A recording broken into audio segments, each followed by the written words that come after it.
இந்த மாதிரி ஒரு நிகழ்வை ஏற்பாடு செய்த என்னுடைய மிக மனசுக்கு ரொம்ப பிடிச்ச மிக அற்புதமான ஒரு கவிஞர். சென்னைக்கு வந்து நான் 92ல் வந்தேன்னா அப்போ இருந்தே அவருடைய கவிதைகள் எனக்கு தெரியும். அவரோட தொடர்ந்து நான் வந்து அவருடைய கவிதைகளை பற்றியும் அவரோட சந்திப்புகளும் ரொம்ப மனசுக்கு நெருக்கமாக இருக்கும். அவங்க கூப்பிட்டாங்கன்னா எந்த வேலை இருந்தாலும் அது எனக்கு வந்து பெரிய விஷயம் இல்லை. எல்லா மீட்டிங்கும் தள்ளி வச்சுட்டு அவங்க சொன்னால் அது என்ன தேதி என்ன தலைப்பு அதை பற்றி கவலைப்படுறதே இல்லை. மனுஷபுத்திரன் கூப்பிட்ருக்காங்க, அவ்வளோதான். அன்கண்டிஷ்னல் லவ்னு சொல்லுவாங்களா, அந்த மாதிரி அவர் மேலையெல்லாம் இப்போ இல்லை, வாழ்க்கை மொத்தமும் அப்படி தான், கண்டிப்பாக அப்படி தான் இருப்போம். இன்றைக்கி தமிழ் சமூகத்தில் எழுதுகிற கவிஞர்களில் மிக முக்கியமான ஒரு கவிஞர். நிறைய அப்படி எழுதுகிறாங்க, அவ்வளோ பெரிய ஆளுமை. அவங்க எந்த செஞ்சாலும் அது வந்து ரொம்ப அர்த்தபூர்வமாக இருக்கும், அவ்வளோ எனர்ஜியோடு இருக்கும், உண்மையாக இருக்கும், நிஜமாக இருக்கும். இந்த மாதிரி செஷனில் கலந்துக்கிறது ரொம்ப சந்தோஷம். இப்போது ஒரு கதையை எப்படி திரைக்கதையாக மாற்றுறது, அதாவது முதல்ல வந்து நம்மளுக்கு ஒரு தாட் அப்படி வந்தோடனே அது நமக்குள்ளே நிறைய தாட்ஸ் உள்ளே வரும். இது கதையாக்கலாமா, இது படமாக பண்ணலாமா, இது முழுமை அடையிறதுக்கு அப்படின்னு சொல்லிட்டு நம்மளுக்கு வரும். ஒரு முறை சங்கர் சார் சொன்னார், எதை சார் நீங்கள் கதையாக இம்மிடியட்டாக பண்ணணுன்னு உங்களுக்கு எது வந்து உங்களுக்கு தோணுன்னு சொல்லி ஒரு தடவை கேட்டேன். நிறைய தாட்டு உள்ளே இருக்கும், ஆனால் ஏதாவது ஒன்று தான் வந்து முட்டிக்கிட்டு வேகமாக முளைச்சி இப்படி மேலே வரும், என்னை எடுத்துக்கோன்னு சொல்லி. அது தானாக நடக்கும். நம்ம இயல்பாக அப்படி விட்டுட்டோம்னா ஒரு டயத்தில் அதுவாக நடக்கும். அந்த எது வேகமாக அப்படி முளைச்சி வருதோ அதை தான் நான் வந்து எடுத்து வச்சுட்டு அதில் ஒர்க்காக நான் ஸ்டார்ட் பண்ணுவேன்னு சொன்னார். ஒரு கதையை நமக்குள்ளே தோண ஆரம்பித்தோடனே, ஒரு இன்சிடெண்ட்டோ ஒரு தாட்டோ வந்தோடனே அது என்ன ஆகுன்னு சொன்னால், உட்காந்து அதுக்கு வந்து டிஸ்கஷனாக ஆட்களை வச்சு பேசும்போது வளரும். ஆனால் அது இயல்புத்தன்மையிலேருந்து இயல்பாக வளர்கிறது இல்லாமல் ரொம்ப போஸ்டராக நம்ம வந்து அதுக்குள்ளே நிறைய வேகமாக வளர்த்தெடுக்கணும்னு நினச்சோம்னா அதோடைய ஒரிஜினலாக அது வர வேண்டிய அந்த தன்மையோடு வந்து சேராது. அதோடைய போக்கில் அதோடைய தன்மையில் அப்படியே நம்ம விட்டுட்டோம்னு சொன்னால் நிஜமான ஒரு விதை போட்டு அது வந்து எப்படி கரெக்டாக ஒரு மரமாக வந்து எப்படி வந்து ஒரு பூவாக பூக்கிற மாதிரி அதுக்கு ஒரு காலம் எடுத்துக்கும். தானாக எடுத்துக்கிறதுக்கு நம்ம அலோவ் பண்ணணும். ஒரு பட்டர்ஃப்ளை வந்து வெளியில் வர்றதுக்கு சிரமப்படும் போது நம்ம யாராவது போய் ஹெல்ப் பண்ணோம்னா அது வந்து தப்பாக தான் வந்து சேருங்கிற மாதிரி அதுக்கு நம்ம எந்த முயற்சியும் வந்து எப்போட்டும் ஓவராக போடக்கூடாது. அதோடைய தன்மையில் அது வளர்கிறதுக்கு நம்ம அலோவ் பண்ணணும். அப்போ தான் பாசாங்கு இல்லாமல் மிக தரமாக மிக சரியாக எந்த போலித்தன்மை இல்லாமல் ஒன்று வந்து சேரும். அப்படி வர்றதுக்கு நம்ம வந்து அலோவ் பண்ணணும்னு சொன்னால் அது ஒரு வருஷமாகலாம், இல்லை ஒரு நாளாகலாம், படம் ஓடுற அதே டைமாக கூட இருக்கலாம். ஒரு சரியான கதை உங்களுக்கு வந்துச்சுன்னா வித் டைட்டிலோட படம் ஓடுறதும் படம் பார்க்குறவங்களுக்கு உள்ள டைம் டியூரேஷனும் நம்மளுக்கு உருவான டியூரேஷனும் ஒன்றா இருக்கும். என்னுடைய லைஃப்பில் அப்படி ஒரு கதை கூட வந்திருக்கு. அது இன்றைக்கி வரைக்கும் படமாகலை. அது ரொம்ப மனசோட நீங்கள் வந்து ஒர்க் பண்ண ஆரம்பிச்சிங்கன்னு சொன்னால் அதோடைய இயல்பில் அதுவாக அது செஞ்சுக்கும். அதுதான் ரொம்ப இயல்பான மிக சரியான ஒரு திரைப்படமாக வந்து அது வரும். இல்லைனா வந்து இது ஒரு கால் சீட் கிடச்சிருச்சு, ஒரு இனிமேட்டாக ஷூட்டிங் போகணும், அந்த விரும்பத்ததுலாம் ஒரு கதை பண்ணோம்னு சொன்னால் அந்த கதை வந்து நல்ல கதையாக இருக்கும். இப்போ ஒரு ப்ரொடியூசருக்கு வந்து தாட்டு மட்டும் சொல்லியிருப்போம், சார் இந்த மாதிரி ஒரு இது சார் அப்படி சொல்லியிருப்போம். அந்த சொல்லும்போது ரொம்ப இன்ட்ரெஸ்ட்டாக இருக்கும், அவங்களும் ரொம்ப அற்புதமாக இருக்கியா அப்படின்னு சொல்லியிருப்பாங்க. ஒரு டீமோட போய் நம்ம உட்காந்து அந்த கதை பேசுவோம், இல்லை நம்மளே அது சார்பாக ரொம்ப அவசரமாக வந்து அடுத்த வாரம் சொல்லணும் சௌதி சார் கேட்டார். எனக்கு நடந்துச்சு அது. ஆனந்தம் முடித்தோடனே ஆனந்தத்துக்கு நான் நிறைய டைம் எடுத்துக்கிட்டேன். ஆனந்தம் பண்ணும்போது எனக்கு எந்த நிர்பந்தமும் இல்லை, நாளைக்கு படம் பண்ணணும், இன்னொரு டேட்டு இம்மிடியட்டாக இருக்குது, ஹீரோடைய டேட் இருக்குது, அந்த நிர்பந்தம்லாம் எனக்கு எதுவுமே கிடையாது. ஒரு கதை யோசித்தோம், எங்கள் குடும்பத்தை பற்றியான எங்கள் ஃபேமிலி சம்மந்தப்பட்ட இன்சிடென்ட்ஸை வச்சு நான் படம் பண்ணணும்னு நினச்சேன். அது என்கிட்டே இருக்குது. அந்த கதையை நான் எழுதிட்டு ஒரு முறை இல்லை, 2 முறை இல்லை, 50 முறை, 100 முறை, 1000 முறை கூட யாரோ நண்பர்கள் யார் ரூமுக்கு வந்தாலும் யார்கிட்டையாக இருந்தாலும் சொல்லி அது ஒரு கூழாங்கல் உருளை மாதிரி உருண்டு உருண்டு உருண்டு அதுக்கான எல்லா தன்மைகளையும் அது எடுத்துக்கிச்சு. அதனால தான் இன்றைக்கும் யாராவது ஆனந்தம் பார்த்தாங்கன்னா, சார் உங்கள் படம் பார்த்தேன் சார் சொல்கிறாங்கன்னா, அது முதல் படம் பண்ணுறவங்களுக்கு உள்ள சௌரியம் என்னென்னா, நிறைய பேர் நண்பர்கள் வந்து அதுக்குள்ளே வந்து உட்காந்து கதை கேட்பாங்க. நம்ம வந்துட மாட்டோமான்னு சொல்லிட்டு நம்மளுக்காக ஏதோ ஒன்று சொல்லுவாங்க. எந்த போட்டி பொறாமை இப்போ இருக்காது. அந்த பொறாமை இல்லாத காலகட்டத்தில் நம்ம வேலை பார்க்குறதுல வந்து நம்மளுக்காக யாரோ அந்த வேலை பார்ப்பாங்க. நம்ம ரூம்மேட்ஸாக இருக்கிறவன் நம்ம தேடி போய் யாராவது சொல்லும்போது எந்த எதிர்பார்ப்பும் உங்களுக்கு இருக்காது. அதனால் நம்ம வந்து அந்த காலகட்டத்தில் நம்ம வந்து நல்ல கதை உருவாகி வர்ற காலகட்டத்தில் நம்ம என்ன மனநிலை இருக்கணும்னா, அந்த மனநிலை எப்படி இருக்கணும்னு சொன்னால், அது ரொம்ப நிஜமாக உண்மையாக வரணும்னா, இந்த உலகத்தில் நடக்கிற எந்த விஷயத்துக்கும் உங்களுக்கு தொடர்பே இருக்கக்கூடாது. அந்த கதை நீங்கள் இன்னராக அது இருந்துகிட்டே இருக்கணும். அதை வந்து தியானத்தில் சொல்லுவாங்க கான்ஸ்டன்ட் ரிமெம்பரன்ஸ்ன்னு, ஒரு நிலையான நினைவு. அதாவது இன்னொரு உதாரணம் சொல்லணும்னா, லவ் பண்ணுற காலகட்டத்தில் அந்த பொண்ணை தவிர்த்து வாழ்க்கையில் அவன் எதையுமே நினைக்க மாட்டான். அது மட்டும்தான் இருக்கும் உலகமாக இருக்கும். அந்த பொண்ணு எத்தனை மணிக்கு வரும், அங்கே போய் நிற்கிறது, அந்த ஃபாலோ அப் இருக்குல்ல, அது வந்து அந்த அவங்களே வந்து என்னென்னா, ஐயோ இவ்வளோ மெனக்கறான் நான் நம்மளுக்காகன்னு சொல்கிற அளவுக்கு அந்த அன்பு வந்து அந்த இடத்துல வந்து ஏதோ நிகழ்ந்துடும். சும்மா அது உதாரணத்துக்காக சொல்கிறேன். எதுவாக இருக்கட்டும், ஒரு கடவுளை நோக்கி தியானம் பண்ணுற ஒருத்தனாக இருக்கட்டும், இல்லை வந்து ஏதோ எக்ஸாமுக்காக ப்ரிப்பேர் ஆகிற ஒரு பையனாக இருக்கட்டும், ஏதோ ஒரு லட்சியத்தை நோக்கி இருக்கிற ஒரு லட்சியவாதியாக இருக்கட்டும், ஒரு எதுவாக இருந்தாலுமே அதுவாகவே மாறுறது இருக்குல்ல.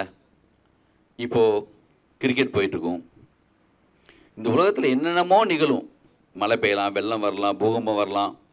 ஆனால் நீங்கள் இன்னராக மனசோட ஒரு ஓரத்தில் அது மட்டும்தான் உங்களுக்கு விஷயமாக இருக்கணும். அந்த ஒரு கதை தோணிடுச்சுன்னு சொன்னால் அதுக்குள்ளேயே உருண்டுக்கிட்டே இருக்கிறது. இப்போ டெண்டுல்கர் 24 மணி நேரமும் அந்த பேட்டு பக்கத்திலே வச்சுட்டு அவன் கனவுல கூட, இப்போ இளையராஜா சொல்கிறாரு சமீபத்தில் சம்மர்ஸுடைய ஒரு இன்டர்வியூவில் சொல்கிறாரு, தூங்கும்போது கூட அந்த வந்து பியானோவோ இல்லைன்னா கீபோர்ட்லேயே கை வச்ச மாதிரி நெஞ்சில் அப்படியே பண்ணிகிட்டே இருப்பாராம். அவங்க அம்மா சொல்லுவாங்களா, நீ ஏதாவது தூக்கத்தில் கனவு கண்டியாடா, இது இப்படி பண்ணிக்கிட்டே இருந்தேன் சொல்லுவாங்களாம். அந்த நீங்கள் மிகப்பெரிய ஆளுமைகள்லாம் அவருடைய இன்டர்வியூலாம் பாருங்கள், அவங்க வந்து சொல்லுவாங்க.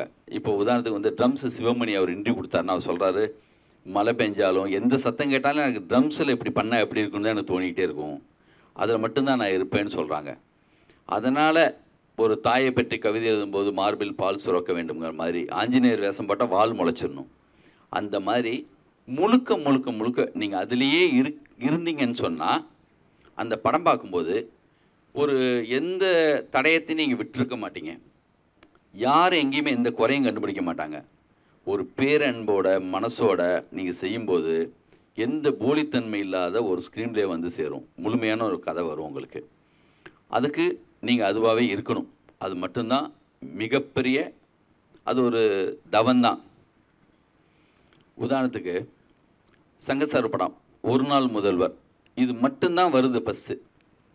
ஒரு நாள் முதல்வர் அந்த ஒரு வரியை வச்சுட்டு தான், அந்த ஒரு தாட்டு தான் மொத்த படமாக மாறுது. சங்கசார் ஒரு முறை சொல்லுவார், நான் அடிக்கடி சங்கசார் சொல்கிறேன்னா சமீபத்தில் அடிக்கடி பேசிகிட்டு இருக்கனால அவர் பற்றியான இது வருது. முதல் பாதி ரொம்ப ஈஸியாக பண்ணிடலாம், ஃபஸ்ட் ஹாப். செகண்ட் ஹாப் பண்ணுறது தான் ரொம்ப கஷ்டம். ஏன்னா சினிமாவாக பார்க்கும்போது முதல் பாதி வரைக்கும் அவங்களுக்கு எதுவுமே தெரியாது. ஃபஸ்ட்டு ஹாப் முடிஞ்ச உடனே அவங்களுக்கு பாதி தெரிஞ்சிச்சு. அவங்களுக்கும் யோசனை பண்ணுறதுக்கான ஒரு டைம் நம்ம கொடுக்குறோம். நம்ம இந்திய சினிமாவில் பொறுத்த வரைக்கும் இன்ட்ரோல்னு ஒன்று வேறு விடுறோம். அந்த 15 நிமிஷத்தில் இதுவாக இருக்குமா அதுவாக இருக்குமா அதுவாக இருக்குமான்னு 1000 ஓடும். பாதி எப்போ அவங்களுக்கு தெரிஞ்சதோ மீதி பாதி எப்படியெல்லாம் இருக்கலாம் அப்படிங்கிற யோசனை அவங்களுக்கு இருக்கிறதுனால அவங்களுக்கு எத்தனையோ ரூட்டு அவங்களுக்கும் தோணும். நம்மளும் படம் பார்க்குற ஒவ்வொருத்தங்களுமே ஒரு தாட் ப்ராசஸ் தான் போய் உட்காருவாங்க. அவங்க நினைக்கிறதெல்லாம் தாண்டி அவங்க நினைக்கிறது இருக்கணும், அதை தாண்டி இருக்கணும். இல்லை அவங்க நினச்சதெல்லாம் இல்லாத ஒன்று சொன்னால் கூட அவங்க வந்து மிகப்பெரிய சந்தோஷமாற்று ஆகிடுவாங்க. முதல்ல வந்து நல்ல ஸ்க்ரீன் பிளேக்கு வந்து நேர்மையாக இருக்கணும், எளிமையாக இருக்கணும், படம் பார்க்குறவங்களுக்கு சிரமம் இல்லாத அளவுக்கு நம்ம கதை எழுதும்போது நம்மளும் சிரமம் இல்லாமல் எழுதணும். உதாரணத்துக்கு சமீபத்தில் ஒரு படம் பார்த்தேன், ஆஸ்கார் அவார்டு 5 அவார்டு வாங்கியிருக்கு, ஒரு டைரக்டர் 4 அவார்டு வாங்கியிருக்காரு. அனோரான ஒரு படம். அந்த படம் வந்து இப்போ சமீபத்தில் சினிமா மாறி போயிடுச்சு, எவ்வளவோ வந்து நிறைய விஷயங்கள் வந்து வேறு சொல்ல ஆரம்பிச்சிட்டாங்க, நூலன் மாதிரியான டைரக்டர்ஸ்லாம் வந்துட்டாங்க. அப்படிங்கிறப்போ இந்த படம் ரொம்ப தெளிவாக ஒரு ஹீரோயினுடைய அந்த பொண்ணை இன்ட்ரடியூஸ் பண்ணுறதுலேருந்து ஆரம்பித்து அவ்வளவு எளிமையான ஒரு ஸ்க்ரீன் பிளே. நான் வந்து ஊர்லேருந்து பார்த்த படம் மாதிரி இருந்துச்சு எனக்கு. அப்போ ஆரம்பத்தில் நான் பார்க்குற படங்களுடைய ஒன்லைனும் அதுவும் ஒரே மாதிரி ரொம்ப இயல்பாக, எப்படி வந்து ரோமன் ஹாலிடேலாம் வந்து அந்த அப்போ வந்த படத்தில் வந்து பிரிட்டி உமன் ரோமன் ஹாலிடே மாதிரி டைப்பாக படம் தான் அந்த படம். ஆனால் ஒரு பொண்ணை இன்ட்ரடியூஸ் பண்ணி அந்த பொண்ணு வந்து என்ன மாதிரியான கேர்ள்னு சொல்லி அவள் லைஃப்பில் யார் வந்தால், அதுக்கப்புறம் அவளுக்கு என்ன பிரச்சனை வந்துச்சு, அந்த பிரச்சனை வந்து எவ்வளோ சோகத்தோடு போனால் கடைசி எப்படி முடிஞ்சது, அப்படியே வந்து அவ்வளோ இயல்பான ஒரு ஸ்க்ரீன் பிளேவாக இருந்துச்சு.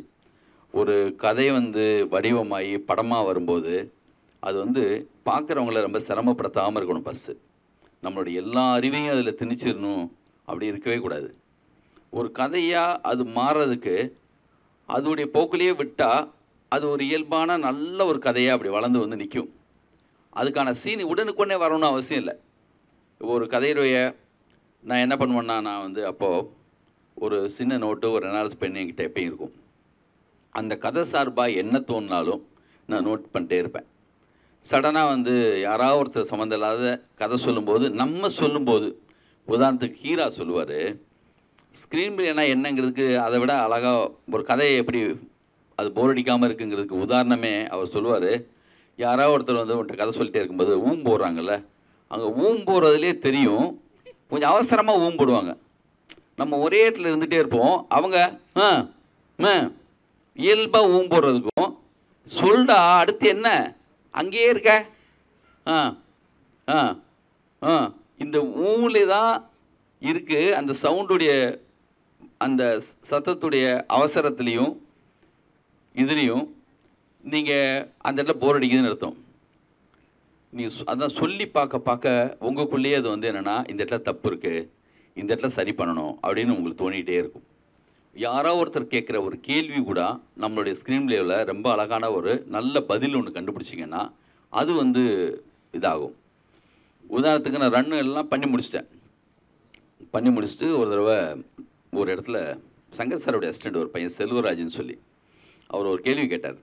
சார், இந்த கதையில் வந்து நான் ரன்னு என்னுடைய படங்கள் சொல்லிகிட்டு இருக்கேன், எல்லாமே 20 வருஷத்துக்கு மேலே ஆயிடுச்சு, உங்களுக்கெல்லாம் அது புதுசாக பார்த்துருப்பீங்களா தெரியாது, இருந்தாலும் பார்க்காதவங்க போய் பார்த்துக்கோங்க, இல்லைன்னா என்ன சொல்ல வந்தேன்னா அப்புறம் தெரிஞ்சுக்காங்க. எனக்கு ஆனால் இன்றைக்கும் நேற்று எடுத்த மாதிரி தான் எனக்கு தோணும். நேற்று தான் இங்கே மவுண்ட் ரோட்டில் வந்துட்டு அந்த சப்வேவுக்கான ஒரு ஷாட்டுக்கு இடம் பார்த்துட்டு போனது எனக்கு அப்படியே மைண்டில் இருக்கும். எனக்கு வந்து இப்போ பாரதிராஜா போய் கேட்டிங்கன்னா 16 நேற்று தான் எடுத்தேன்னு சொல்லுவார். அவர் அப்படி தான் இருப்பாங்க டைரக்டர்ஸ். ஏன்னா அது ஒரு பெரிய ஒரு நினைவு, அது வந்து லைஃப்பில் எப்பயுமே எங்கேயும் போகாது, நேற்று நடந்த மாதிரி தான் இருக்கும். அந்த படத்தில் வந்து ஒரு கேள்வி கேட்டார் கதையில். சார், வந்து ஒரு சிஸ்டருங்கிறப்போ ஒரு பிரதருக்கு எப்பயுமே வந்து அவங்க சிஸ்டரை யார் பார்த்தாலுமே ரவுடியாக இருந்தாலும் எதாக இருந்தாலுமே அவனை பொறுத்த வரைக்கும் அது சிஸ்டர். யாரோ ஒருத்தன் வந்து லவ் பண்ணுன்னு சொன்னால் அவளை ஈஸியாலாம் வந்து எப்படி விட முடியும்? முதல்ல அவன் மேலே ஒரு கோவம் வரணும். இந்த அண்ணன் பண்ணுற இந்த செயலுக்கெல்லாம் இந்த பொண்ணு அவங்க கூட போயிடலாமேன்னு ஆடியன்ஸை நீங்கள் வந்து தோண வைக்கணும் சார், அவனை கொஞ்சம் நெகட்டிவாக காட்டணும் நீங்கன்னு சொன்னார். ஏன் இப்படி சொல்கிறீங்க, ஏதாவது உதாரணம் சொல்லுங்கன்னு. முள்ளும் மலரும் படத்தில் ரஜினி சார் அவங்க சிஸ்டரை வந்து சரத்பாபா லவ் பண்ணும்போது டக்குன்னு போய் வயசான ஒரு ஆளுக்கு போய் ஃபிக்ஸ் பண்ணுவார். என்னடா இவன் அண்ணன் இப்படி இருக்கானே, இவனை மீறி அந்த பொண்ணு போனாலும் தப்பு இல்லைன்னு நம்மளுக்கு தோணும். இந்த மாதிரி அவங்க லவ் தானேப்பா பண்ணுறாங்க, அந்த பொண்ணு அந்த பையன் நல்லா தானே இருக்கான்னு தோணும். இந்த அண்ணன் இவ்வளோ அரகண்டாக இருக்கானேன்னு அவங்க மேலே கோவம் வர வைக்கிறதுக்கு ஒரு சீன் பண்ணியிருப்பார் மகேந்திர சார். அப்புறம் காதலன் படத்தில் அவங்க அப்பா மேலே கோவம் வர்றதுக்காக வெளியூர் போயிட்டு வந்த அந்த பொண்ணு வெர்ஜினான்னு சொல்லிட்டு ஒரு டெஸ்ட்டு எடுக்கணும்னு சொல்லி அவங்க அப்பா சொல்லுவார். இது பார்க்குறவங்களுக்கு இவ்வளோ அரகண்டாக இருக்கான் அந்த அப்பன், இந்த அப்பனை கூட இருக்கிறத விட அந்த பையனோடைய ஓடி போயிடலான்னு தோன்ற அளவுக்கு நம்மளுக்கு வந்து ஒரு சீன் நாங்கள் பண்ணியிருந்தோம். அதனால் நீங்கள் வந்து இந்த அண்ணனை நெகட்டிவ் ஆக்கிற மாதிரி ஒரு சீன் பண்ணுங்கன்னு சொன்னார். அப்போ தான் எனக்கு வந்து ஒரு நாள் சடனாக வெளில போகலான்னு சொல்லி தங்கச்சி கூப்பிட்டு போய் ஜெயிலில் இருக்கிற ஒரு மாப்பிள்ளையை ஃபிக்ஸ் பண்ணுவான். இவெல்லாம் அராஜகமாக இருக்கான் அவன் அப்படிங்கிற மாதிரி தோணுன மாதிரி அந்த சீன் வந்த பிறகு தான் பார்க்குறவங்களுக்கு வந்து நியாயம் தானே, இந்த பொண்ணு வந்து அவங்களோட லவ் பண்ணுறதும் அவங்க கூட போகணுங்கிறது நியாயம் தானே தோன்றதுக்கான காரணமாக இருந்துச்சு அந்த சீன். இப்படி நீங்கள் கதை பண்ணும்போதே யாராவது எந்த கேள்வியும் நீங்கள் அவாய்ட் பண்ணவே கூடாது. எல்லா கேள்விக்கும் பதில் சொல்லணும் அவசியம் இல்லை, ஆனால் அலட்சியமாகிடக்கூடாது. நீங்கள் வந்து சின்ன ஒரு பயத்தோடையே இது அந்த பயத்தோடையும் மனசோடையும் அதில் ட்ரிப்பில் இருந்துகிட்டே இருக்கும்போது அதோடைய எல்லா பகுதியையும் உங்களுக்கு வந்து அப்படியே வந்து எடுத்துக்கோன்னு காட்டும். இப்போது மெயினாக மொத்த கதையை நீங்கள் எழுதுறதுக்கு முடியாட்டினாலுமே ஒரு கதை உருவாகி வரும்போது ஒன்லைன் இருக்குது. அந்த ஒன்லைனை போட்டு பார்த்துட்டே இருக்கணும். இந்த முதல் சீன், இது ரெண்டாவது சீனு, மூணாவது சீனு வரலையா, அங்கே ஒரு கேப் விட்டுடலாம். அந்த கேப் விட்டுட்டு அதுக்கு அடுத்தடுத்தது போடலாம். எப்போயாவது நீங்கள் தூங்குறப்போ, குளிக்கிறப்போ, இல்லை வேறு எங்கேயாவது வேற ஒரு படம் பார்த்துட்டு இருக்கப்போ சம்மந்தமே இல்லாமல் அன்னைக்கு போட்ட அந்த உங்களுக்குள்ளே இருந்த கொஸ்டினுக்கான ஆன்சர் வந்து தானாக அப்படி கிளம்பி வரும். நீங்கள் ஸ்விம் பண்ணிங்கன்னா ஸ்விம் பண்ணும்போது, இல்லை சைக்கிள் ஓட்டிங்கன்னா சைக்கிள் ஓட்டும்போது, ஏதோ உங்களுடைய ஆக்டிவிட்டீஸில் ஏதோ விளையாடிட்டு இருக்கும்போது அந்த காலகட்டத்தில் அழகாக அப்படியே வந்து மேலே எழுப்பி வரும். அதை வந்து நீங்கள் வந்து எடுத்து அப்படி மறுபடியும் அந்த எந்த இடத்துல கேப் விட்டீங்களோ அந்த இடத்துல மறுபடியும் ஃபிட் பண்ணிக்க வேண்டியதான். இப்படி எனக்கு வந்து திருஷ்யம் சமீபத்தில் பார்த்த படங்களில் மிக முக்கியமான ஒரு ஸ்க்ரீன் பிளே அந்த படம். ரொம்ப அற்புதமாக இருந்துச்சு. பாக்யராஜ் சார் என்னுடைய படங்களில், என் படத்தில் ஒரு ஃப்ளோ இருக்குது, ஒரு ஸ்மூத்தாக இந்த படத்தை நீங்கள் பார்க்குறீங்கன்னு யாராவது நினச்சாங்கன்னு சொன்னால் அதுக்கு நான் குருவாக நினைக்கிறது வந்து பாக்யராஜ் சார் தான். அவர் படம் வந்து உதாரணத்துக்கு மௌன கீதங்கள்னு ஒரு படம், அது தொடராக வந்து அப்போ எழுதிட்டு இருந்தார். அப்படியே வந்து படமாக அது மாறுனுச்சு. ஷூட்டிங் டைமும் அதுவும் ஒன்றா இருந்துச்சு ஒரு டயத்தில். அந்த மௌன கீதங்களுடைய ஒன்லைன் வந்து ஒரு பஸ்ஸில் ட்ராவல் பண்ணும்போது அந்த பொண்ணு கூடவே ட்ராவல் பண்ணும், அப்படியே போயிட்டு வரும். அப்போவே அவ்வளோ அற்புதமான ஒரு ஒன்லைன் அவர் பண்ணியிருக்காரு. அப்படி ஒரு ஸ்க்ரீன் ப்ளே பண்ணியிருக்காரு. ரொம்ப அற்புதமான ஒரு ஸ்க்ரீன் ப்ளே. அது மாதிரி நிறைய எனக்கு தேவர் மகனுடைய ஒன்லைன் ரொம்ப பிடிக்கும். தேவர் மகன் வந்து வெறும் ஃபஸ்ட் ஹாப் வந்து 30 சீனு, செகண்ட் ஹாப் 30 சீன், அளந்து வச்ச மாதிரி இருக்கும் அந்த ஒன்லைன். ரொம்ப அற்புதமான ஒன்லைன். மணி சித்திரத்தாள்னு ஒரு படம் என்னுடைய லைஃப்பில் வந்து இங்கே வந்து நம்ம சந்திரமுகிங்கிற பேரில் ரஜினி சார் பண்ணாங்க. அந்த படம் இந்திய சினிமாவுக்கே, உலக சினிமாவுக்கு கூட சொல்லலாம். ரொம்ப புது கதை. ஒரு கயிறு திரிக்கிறவர் வந்து பண்ண ஒரு கதை. பாசில் சார் வந்து மேக்ஸிமம் அவர் கதையை அவரே எழுதுவார். முதல் முறையாக வெளியில் வாங்கி ஒரு படம் பண்ணார்னா அந்த மணி சித்திரத்தால் தான். அது வந்து ஸ்பில் பர்சனாலிட்டின்னு ஃபஸ்ட் டைமாக ஒரு கேரக்டர் அந்த பொண்ணு சோபனா தான் அங்கே பண்ணியிருந்தாங்க, இங்கே வந்து ஜோதிகா பண்ணியிருந்தாங்க. அது மிக முக்கியமான ஒரு ஸ்க்ரீன் பிளே. பாட்ஷா படத்தை பற்றி சொல்லும்போது, கமர்ஷியல் படத்துலேருந்து சொன்னால் பாட்ஷா வந்து மிக முக்கியமான ஒரு தியேட்ரு மூடான ஒரு படம். அந்த படத்துடைய ஸ்க்ரீன் பிளே கதை எப்படி உருவாச்சின்னு சொல்லி ரஜினி சார், சுரேஷ் கிருஷ்ணன் சொல்லும்போது, ரஜினி சார் நடித்த ஹம்முன்னு ஒரு படம் இந்தியில், அந்த படத்தில் ஒரு காட்சி ரஜினி சார் ரொம்ப பிடிக்குமா. ஆனால் அந்த படத்தில் வைக்கலை அந்த சீனை. அவங்க அண்ணன் இருக்காங்க, அவர் அது வந்து ஸ்ட்ரெயிட் நரேஷனாக இருக்கும். அமிதாப் வந்து இதுலையாவது ரஜினி சார் வந்து பிளாஸ்பேக்கில் தான் ரவுடி, அவர் வந்து பாம்பேயில் பெரிய டானாக இருந்தாலும் காட்டுவாங்க. அந்த படத்தை பொறுத்த வரைக்கும் ஸ்ட்ரெயிட் நரேஷன் தான். அமிதாப் வந்து பெரிய ஒரு ரவுடிசம் இந்த மாதிரி விஷயங்களில் இருந்துட்டு அதெல்லாம் விட்டுட்டு ஒரு வில்லேஜில் போய் அண்ணன் தம்பிகளோடு வாழ்ந்துட்டு இருப்பார். அப்படி போகும் அந்த கதை. அதில் வந்து ஷூட் பண்ணி எடுத்த ஒரு விஷயம் என்னென்னா, ரஜினி சார் அந்த படம் நடிச்சிருப்பார். அதில் வந்து போலீஸ் ஆஃபீஸர் நடிச்சிருப்பார். ஏதோ ஒரு இதில் வந்து ரெக்கார்டு ஏதோ சம்திங் வேறு யாரோ பற்றி இப்படி புரட்டும் போது ஒரு பேப்பர் அப்படி பார்த்தா தம் அண்ணனை பற்றியான ஒரு மிக முக்கியமான ஒரு நியூஸ் அதில் இருக்கும். ஷாக் ஆகிடுவார். சாதாரண குடும்பத்தில் ஒரு அண்ணன் மாதிரி நம்ம கூட சாதாரணமாக இருந்துட்டு இருக்கிற அண்ணன் இப்படி ஒரு லைஃப் அவருக்கு இருக்கா, அந்த ஃபீல்டில் தான் அந்த படத்தில் அவரை பற்றி ஃபுல்லாக அவர் வந்து அனலைஸ் பண்ணி ஃபுல்லாக தேட ஆரம்பிப்பார். அந்த சீன் அந்த படத்தில் எடிட்டில் போயிடுச்சு. அந்த சீன் ரஜினி சாருக்குள்ளே இருந்துகிட்டே இருந்துச்சான். இப்படி ஒரு இந்த மூலில் ஒரு கதை பண்ணால் நல்லா இருக்குமேன்னு ரொம்ப நாள் இருந்துகிட்டே இருந்திருக்கு. அது சுரேஷ் சார்கிட்ட சொன்னப்போ அப்புறம் உட்காந்து பேசி தான் அந்த பாஷாங்கிற ஒரு படம் வந்து வந்துச்சு. ரொம்ப பழைய படம், எம்ஜிஆர் படம், ராமுடு பீமுடுன்னு சொல்லிட்டு தெலுங்கு படம். அந்த படம் அது வந்து விஜயா ப்ரொடக்ஷனில் பண்ண படம். அது ரைட்ஸ் வாங்கி தான் எங்கள் வீட்டு பிள்ளைன்னு இங்கே எடுத்தாங்க. எங்கள் வீட்டு பிள்ளைன்னு ஒரு படம் அவ்வளவு எளிமையாக எப்படி இருக்குன்னா, ஒரு கதை குழந்தைங்களுக்கு சொல்கிற மாதிரி இருக்கணும். எங்கள் வீட்டு பிள்ளைன்னு அந்த படம் வந்து மிகப்பெரிய, அது வந்து ஜாக்கிசான் வந்து எங்கள் வீட்டு பிள்ளையை பார்த்துட்டு ஒரு படம் அங்கே பண்ணியிருக்கார். அந்த படம் வந்து 2-3 படம் 4-5 படத்துக்கெல்லாம் வந்து என்ன ஆதாரமாக இருந்த ஒரு படம். 2 எம்ஜிஆர், ஒரு எம்ஜிஆர் கோல எம்ஜிஆர் அடி வாங்குவார், இந்த சினிமாவில் ஒரு தேட்டரில் அதிகமான கிளாப்ஸ் வந்துச்ச இடம்னு ஒரு சில கோல்டன் ஃபுட்டேஜ்னு ஒரு சிலது இருக்குன்னா அந்த எங்கள் வீட்டு பிள்ளையில் ஒரு இடத்துல இருக்கும். எத்தனை ரீரிலீஸ் பண்ணாலும் காசு அள்ளி அள்ளி வீசியிருப்பாங்க. அந்த நம்பியார் வந்து சாட்டை எடுத்து பின்னிடுவார் எம்ஜிஆரை. அந்த மாதிரி ஒரு சீக்வன்ஸ் இருக்கும் ஃபஸ்ட்டு, அந்த கோலை பயந்த எம்ஜிஆரை. இப்போது தைரியமான ஒரு எம்ஜிஆர் இந்த வீட்டுக்கு மாறி வர்றாரு. நம்மளுக்கும் என்னென்னா எப்பரா இவர் மாறி இருந்ததுக்கு வருவார், இவர் அங்கே போயிட்டார். ரொம்ப எளிமையாக குழந்தைங்களுக்கு அதை சொல்கிற மாதிரி இருக்குது பாருங்கள், ஒரு குஷி இருக்குது பாருங்கள். அதே மாதிரி அவர் ஏதோ தப்பு பண்ண உடனே நம்மால் இப்போ யாருன்னு நம்மளுக்கு தெரியும். அப்படி வந்து இவர் வந்து ஒன்றை சொல்கிறது சாட்டை எடுத்துகிட்டு பக்கத்தில் வரும்போதே நம்மளுக்கு குஷி ஆகிடும். வந்தவுடனே அப்படி பிடிப்பார் அந்த எம்ஜிஆர் அந்த சாட்டையை, தியேட்டரை அழுந்துடும். இதெல்லாம் ஈஸியாக ஒரு குழந்தைங்களுக்கு அதை சொல்கிற மாதிரி இருக்கும். அந்த எம்ஜிஆர் இங்கே மாறிடுவாரா, அவர் அப்புறம் இந்த மாதிரி வாங்கிட்டு அடிப்பாரா, அந்த மாதிரி ஒரு மூடு இருக்குது பார்த்தீங்களா. எப்பயுமே ஒரு கதை வந்து எளிமையாக இருக்கணும்.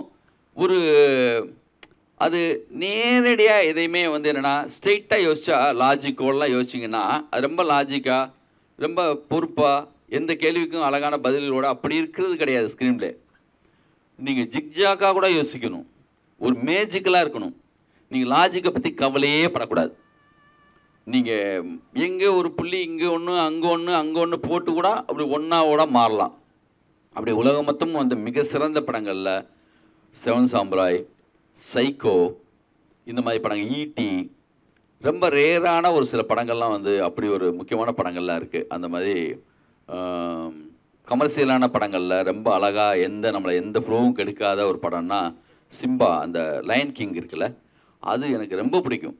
நம்மளே அந்த படம் குழந்தையாக மாற்றி விட்டுரும். அந்த சிங்கம் அங்கே போய் இருக்கும்போது அது சிங்கன்னு தெரியாமல் அங்கே இருக்குது, அது வெஜிடேரியன் சாப்பிட ஆரம்பிச்சிச்சு. எப்படா அது சிங்கம்தான் தெரிஞ்சு இங்கே வருங்கிற ஒரு ஆர்வம் இருக்குது பார்த்தீங்களா, அதுதான் அற்புதமான ஒரு ஸ்க்ரீன் பிளே. அந்த பாகுபலி மாதிரி படத்துக்கெல்லாம் இன்ஸ்பிரேஷனே அந்த படம். ஸ்பீடுன்னு ஒரு படம், கமர்ஷியல் படம் தான், ஆனால் அந்த படம் ஆரம்பித்ததும் முடிகிறதும் எப்படா ஆரம்பித்தது அவ்வளோ பரபரன்னு போய் அப்படி முடியும். நான் அடிக்கடி எல்லா மேடையிலையும் சொல்கிறேன், இன்னொரு முக்கியமான படம் டூயல்னு ஒரு படம். அதுதான் நான் பையா பண்ணுறதுக்கெல்லாம் கூட இன்ஸ்பிரேஷன். டூயல்னா ஒரு ட்ரக்கு, ஒரு ஹைவே, ஒரு கார், ஒரே ரோடு, அவன் வழி கொடுக்க மாட்டான். அந்த ரெண்டு பேருக்குள்ளே இருக்கிற ஈகோ க்ளோஸை பற்றி தான். அப்படியே வந்து ரோட்டில் அது நடக்கும் எப்பயுமே. இவன் அவனை வந்து ஓவர்டேக் பண்ண ட்ரை பண்ணும்போது அவ்வளோ பெரிய வண்டி, ஆளை கூட காட்ட மாட்டாங்க. படம் மொத்தமும் இந்த வண்டி ஓட்ட ஒருத்தனை தான் காட்டுவாங்க. அது ஒரு புது படம், புது ஸ்க்ரீன் பிளே. என்னடா இப்படி ஒரு பண்ண முடியுமா, ஒரே ஆள் தான், அவனை யாருன்னு கூட காட்ட மாட்டேங்கிறாங்க. அந்த படமும் ரொம்ப முக்கியமான ஒரு படம். இப்படி வந்து ஓரளவு நான் வந்து சொல்லியிருப்பேன்னு நினைக்கிறேன். இன்றைக்கி நீங்கள் கேள்வியே கேட்டிங்கன்னா என்கிட்ட வந்து புதுசாக இது ஒட்டியே நீங்கள் கேளுங்க, ரொம்ப அவே போய் கேட்காம கேட்டிங்கன்னா நான் ஓரளவு பதில் சொல்ல ட்ரை பண்ணுறேன்.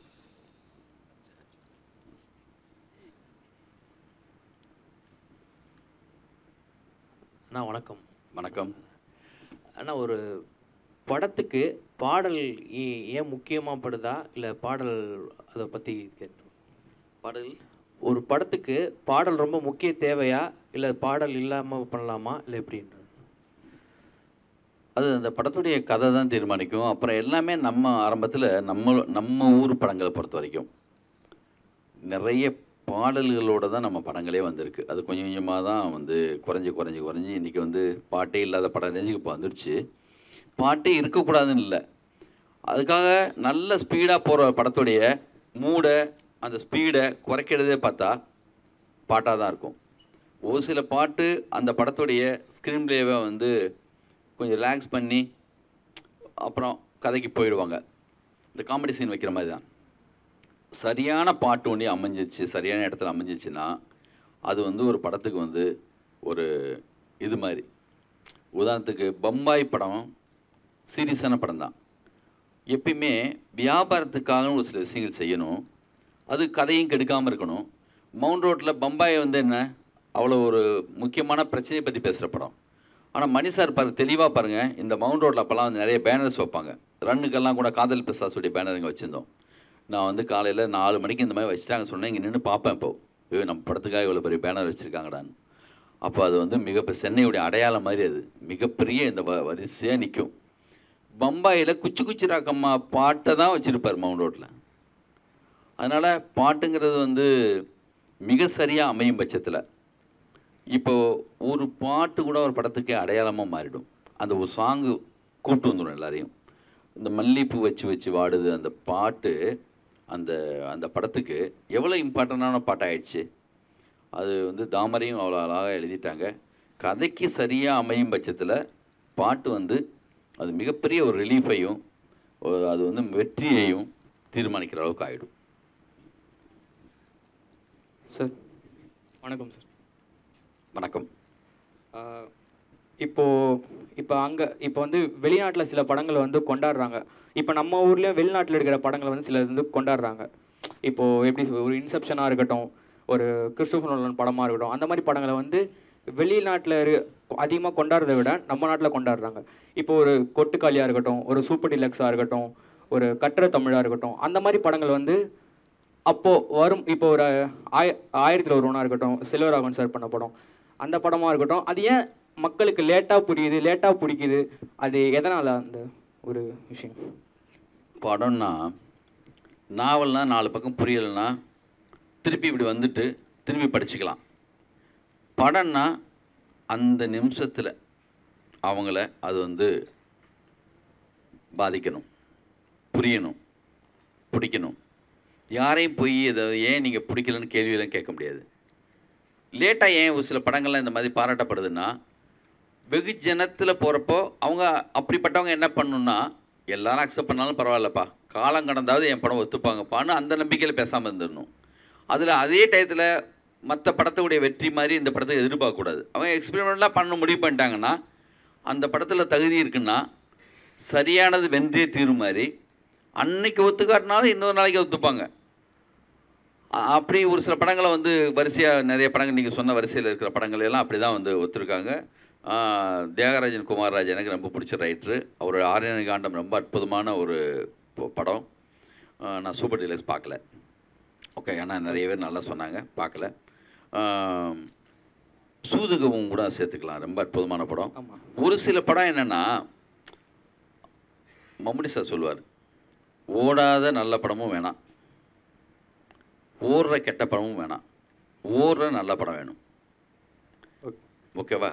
அதனால் வந்து என்னென்னா, நோலன் படம் புரியலை, யாரோ எங்கேயோ வந்து இன்றைக்கி வரைக்கும் ஒரு படமாக எனக்கு புரிஞ்சதில்லை. ஆனால் நம்மளும் வந்து பாசாங்கா பாவனையாக மற்றவங்க அதை தப்பாக நினைப்பாங்கன்னு சொல்லிட்டு லைக் இட்டியா சொல்லிட்டு நம்ம சொல்லிட்டு சும்மா ஒரு வந்து நம்மளும் அந்த வரிசையில் சேர்ந்துக்கணும்னு சொல்லி கூட முயற்சி செய்வோம். தப்பாக நினச்சிக்க போகிறாங்கப்பான்னு சத்தியமாக 2 தடவை வெளியில் வந்துட்டேன் பார்க்க முடியாமல். இன்செப்ஷன்லாம் வந்து போயிட்டு பல முறை வீட்டில் கூட போட்டு பார்த்து கூட எனக்கு புரியலை.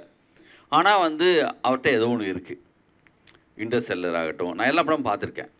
சரி, புரியாட்டினாலும் பரவாயில்ல, ஏதோ சொல்கிறாங்களே உலகம் மொத்தமும் சொல்லும்போது ஏதோ இருக்கலாம் சொல்லி நானும் பாலசக்தி எல்லாம் புரிஞ்சுக்க ட்ரை பண்ணியெல்லாம் நல்லா இருக்குது, நல்லா அது போய் புரியுதா புரியலாங்கிற விஷயத்துக்குள்ளே போயிடுச்சு அதெல்லாம். ஆனால் அவங்க பிரதர் ரைட்டரு கூட அவங்க இருக்காங்க, வந்து கண்டிப்பாக ஏதோ ஒன்று சம்திங் அவங்க வந்து செய்கிறாங்க. இல்லைன்னா வந்து ஸ்பீல்பர்க்லேருந்து ஆரம்பித்து இந்த இவ்வளோ பெரிய பேர் அவங்கள கொண்டாட மாட்டாங்க. மிக முக்கியமான சரியான விஷயம்னா அது ஒரு காலகட்டத்துக்கு பிறகாவது அது வந்து கண்டிப்பாக போய் சேர்ந்துடும். Thank you sir. சார் அதுக்கப்புறம் இன்னொரு கேள்வியும் இருக்குது சார், என்கிட்ட தான், நானே தான். இப்போ ஒரு ப்ரொடியூசரை போய் நம்ம அப்ரோச் பண்ணுறோம் அப்படின்னா அதுக்கு என்ன மாதிரி, இப்போ ஒரு நல்ல ஒரு ஸ்க்ரீன் பிளேனா என்ன சார், அதுக்கு என்ன குவாலிட்டிஸ் வரும்? நல்ல ஒரு ஸ்க்ரீன் பிளே நம்ம பண்ணுறோம் அப்படின்னா அதுக்கு என்ன மாதிரியான குவாலிட்டிஸ் தேவைப்படுது அந்த ஸ்க்ரீன் பிளேக்கு? இது வரைக்கும் அது மாதிரியான படம் வந்திருக்கலாம், வராமல் கூட போகலாம். ஆனால் உங்களுக்கு அது மனசோட தோணும், மிக சரியான ஒரு கதை தான் நம்ம எழுதிட்டோன்னு. நீங்கள் நண்பர்கிட்ட சொல்லி பார்க்கும்போது, இல்லை நீங்களே உங்கள் மனசாட்சிக்கு மிக சரியான ஒரு வேலை பார்த்துட்டோன்னு தோணும். அது தோணிடுச்சின்னு சொன்னால் நீங்கள் யார் சொன்னாலும் கேட்க மாட்டீங்க. உங்களை வந்து யாரும் வந்து அப்புறம் இவங்களுக்கு தெரியும் தெரியாததெல்லாம் கணக்கெல்லாம் அது கிடையாது. நீங்கள் 100% அந்த செயலை ஃபிலிம் பண்ணுறது யாருன்னு போய் தெரிஞ்சுட்டு நீங்கள் வந்து போய் சேர்ந்துருவீங்க. ஆனால் உங்கள்கிட்ட இருக்கிற விஷயம் மிக சரியாக இருந்துச்சுனாலுமே அது குறைந்தபட்சம் உடனே அமையலாம், இல்லை ஒரு 4 வருஷம் கூட ஆகலாம், 5 வருஷம் கூட ஆகலாம். ஆனால் நீங்கள் நம்பணும். இப்போ பாரதி கண்ணம்மா மாதிரி படம் எழுதி வச்சுட்டு சேரன் சாருக்கு உடனேலாம் அந்த படம் கிடச்சிடல. மிக சரியான படம் எல்லாமே 4 வருஷம் 5 வருஷம் எடுத்துகிட்டு தான் நடந்திருக்கு. ஒரு குறைந்தபட்சம் 4 அப்போது நான் சொல்கிறது. இப்போ இன்னும் கொஞ்சம் கூடுதலாக கூட நடந்துடலாம். உங்களுடைய கான்டாக்டை பொறுத்து, உங்களுடைய அதை பொறுத்து இருக்கலாம். மிக சரியான விஷயம் உங்கள்கிட்ட இருக்குதுன்னு சொன்னால் 100% அது படமாக மாறிடும். ஒரு படமாக மாறுறதுக்கு அதுக்கு ஒரு காலம் எடுத்துக்கும். அது வந்து ஒன்று மிக சரியான டெக்னீஷியன் உள்ளே வராமல் அந்த வண்டி கிளம்புன்னு வச்சுக்கோங்களேன், யாரோ ஒரு சரியான ஆள் அந்த வண்டியில் இன்னும் ஏறலன்னு அர்த்தம். இப்போது ஒரு ப்ரொடியூசர் கரெக்டாக இல்லை, அவ்வளோ பெரிய பட்ஜெட் இருக்குது, அவங்க பண்ணாமல் கூட இருப்பாங்க. அதனால் கொஞ்சம் பொறுமையாக அப்ரோச் பண்ணணும். அதுக்கான ஆட்கள் எல்லாமே சரியான கதை அமைஞ்சிச்சுன்னா அதுக்கான விஷயத்தை காலமே கொண்டு வந்து கொடுத்துரும். நான் கடவுள்னு கூட சொல்ல வரல, காலம்னு சொல்கிறேன். அது வந்து தானாக செஞ்சுக்கும். அதை சினிமாவில் அடிக்கடி ஒரு வார்த்தை பயன்படுத்துவாங்க, அமைஞ்சு வருது அப்படிம்பாங்க எப்பயுமே. இவ்வளோ மெனக்கெட்டு நம்ம பண்ணாலுமே ஆரம்ப காலத்துலலாம் எனக்கு கூட அது கோபமாக வரும். நம்ம தான் எல்லாமே செய்கிறோம், அது என்னடா எல்லாம் அமைஞ்சு வருதுன்னு சொல்கிறாங்க அப்படின்னு கோபமாக வரும். ஆனால் ஒரு ஷார்ட் எடுக்கிறதுக்கு கூட 10 நாள் கூட நம்ம ட்ரை பண்ணியிருப்போம், வரவே வராது, அமையாது. ஒரு டயத்துக்கு பிறகு பாலுமேந்திர சார் இதை பற்றி சொல்லியிருக்கார். அந்த நீங்கள் கேட்டையில் ஒரு ஷார்ட்டு பல முறை முயற்சி பண்ணி கூட கரெக்டாக அமையலை, ஒரு டயத்துக்கு பிறகு சரியாக ஒன்று அமைஞ்சு வந்துச்சுன்னு சொல்லியிருக்காரு. அது மாதிரி நல்ல படம் தானாக எப்படி வந்து செல்வராகவன் வந்த மாதிரி, பாலாசக்திவேலுக்கு லேட்டாக வந்த மாதிரி, காதல் படம் அவ்வளவு கஷ்டப்பட்டு எத்தனையோ நாள் வெயிட் பண்ணி அவ்வளோ அற்புதமான படம். அவர் சொல்லாத இடமே கிடையாது. நானும் அதை படமாக எடுக்கணும்னு சொல்லி நான் ப்ரொடியூசராக ட்ரை பண்ணேன். அப்போ நம்ம பண்ண முடியல. வந்து அப்போ பிரச்சனையாக இருந்தப்போ நான் பண்ண முடியல. அப்புறம் சங்கர் சார் கேட்டு அவர் தான் அதை படமாக்குனார். ஒரே ஒரு கேமராவும் கும்பகோணத்தில் ஒரு கடை மாதிரி எங்கே பிடிச்சி விட்றா, நான் போய் எடுத்து வந்துடுறேன் பார், வெறும் 60 லட்ச ரூபா போதும் பார். அப்போது நான் தனுஷ் சாருக்கெல்லாம் கதை சொல்கிறதுக்காக அனுப்பினேன். இப்போ மலேசியாவுக்கெல்லாம் ஏவிஎம்மில் போய் கதை சொன்னார். அவங்க கிளைமேக்ஸை மாற்ற சொன்னாங்க. நீங்கள் ஏவிஎம்மில் 5 லட்ச ரூபா செக்கு வாங்கிட்டார். ஏவிஎம்மில் படம் பண்ண போகிற இடம் அவங்க அம்மாவுக்கெல்லாம் அவ்வளோ பெரிய விஷயம். ஆனால் அங்கே கிளைமேக்ஸை மாற்ற சொல்கிறாங்க. அவ்வளோ பெரிய ப்ரொடியூசர்ஸ் தானே. பெருசுங்கிறது அவங்க இல்லை, இவர்கிட்ட இருக்கிற தாட்டு உண்மையாக இருந்தால் இந்த உலகத்தில் யார் எதிர்த்து நல்லா செய்தான். என் கதை இப்படி தான் சார், அந்த அடம் பிடிச்சி நான் மாற்ற மாட்டேன் சொல்லி செக்கை திருப்பி கொடுத்துருவந்துட்டார். இல்லை சார், நான் இது வந்து கிளைமேக்ஸ் இப்படி தான் இருக்கும் முன்ன கூடி. இப்போ நான் சொல்கிறேன் இப்படின்னு நான் 100 சொல்கிறேன் என்னோடய அனுபவத்திலேருந்து. நான் சொல்கிறதே எடுத்துக்கணும் அவசியம் கிடையாது. அதான் பாக்யராஜ் சார் ஸ்க்ரீன்பிளே பற்றி எழுதும்போது சொல்லுவார், நாளைக்கு இது எல்லாமே கூட மாறலாம். என் அனுபவத்துலேருந்து தான் அதை நான் சொல்கிறேன். நீங்கள் புதுசாக கூட ஒன்று உருவாக்கிடலாம். அதனால் அது உங்கள் கையில் தான் இருக்குது. இன்றைக்கி சினிமாவுக்கு வந்து ஆல்ரெடி உள்ளவங்க வந்து சொல்லி வச்ச விதி அப்படின்னு எதுவுமே கிடையாது. நீங்கள் புதுசாக ஒன்று உருவாக்கிடலாம். நான் சண்டைக்கோழி பண்ணப்போ எல்லாமே கேட்டது படம் ஹிட்டுக்கு பிறகு ஒரு இதில் மீட் பண்ணுறேன் நான். பாஸ் சார் பாக்யராஜ் சார் கூட சொல்கிறாங்க, என்ன சார் ஃபஸ்ட்டு இன்ட்ரோல்லையே வந்து வில்லனை அடிச்சிட்டிங்க, அது ஒரு பெரிய கொலை குற்றம் மாதிரி வந்து எல்லாம் கேட்குறாங்க என்கிட்ட. அது எப்படி சார் அப்படி வந்து இன்ட்ரோல்லையே வில்லனை அடிச்சிங்க? ஒன்று வில்லனுடைய தம்பி அடிக்கணும், இல்லை குடும்பத்தில் ஒருத்தர் அடிக்கணும். ஃபுல் வீக் ஆகிடுறானே. செகண்ட் ஹாப் எப்படி உங்களுக்கு தோணுச்சு, எப்படி பண்ண முடியாதுன்னு? சார் என்னுடைய செகண்ட் ஹாப்பே அதுதான். அடி வாங்கின வில்லன் வந்து அவன் யாராக இருந்தாலும் சொல்லி போகிறாப்புல இல்லை, அதுதான் என்னோடய ஸ்க்ரீன் பிளே.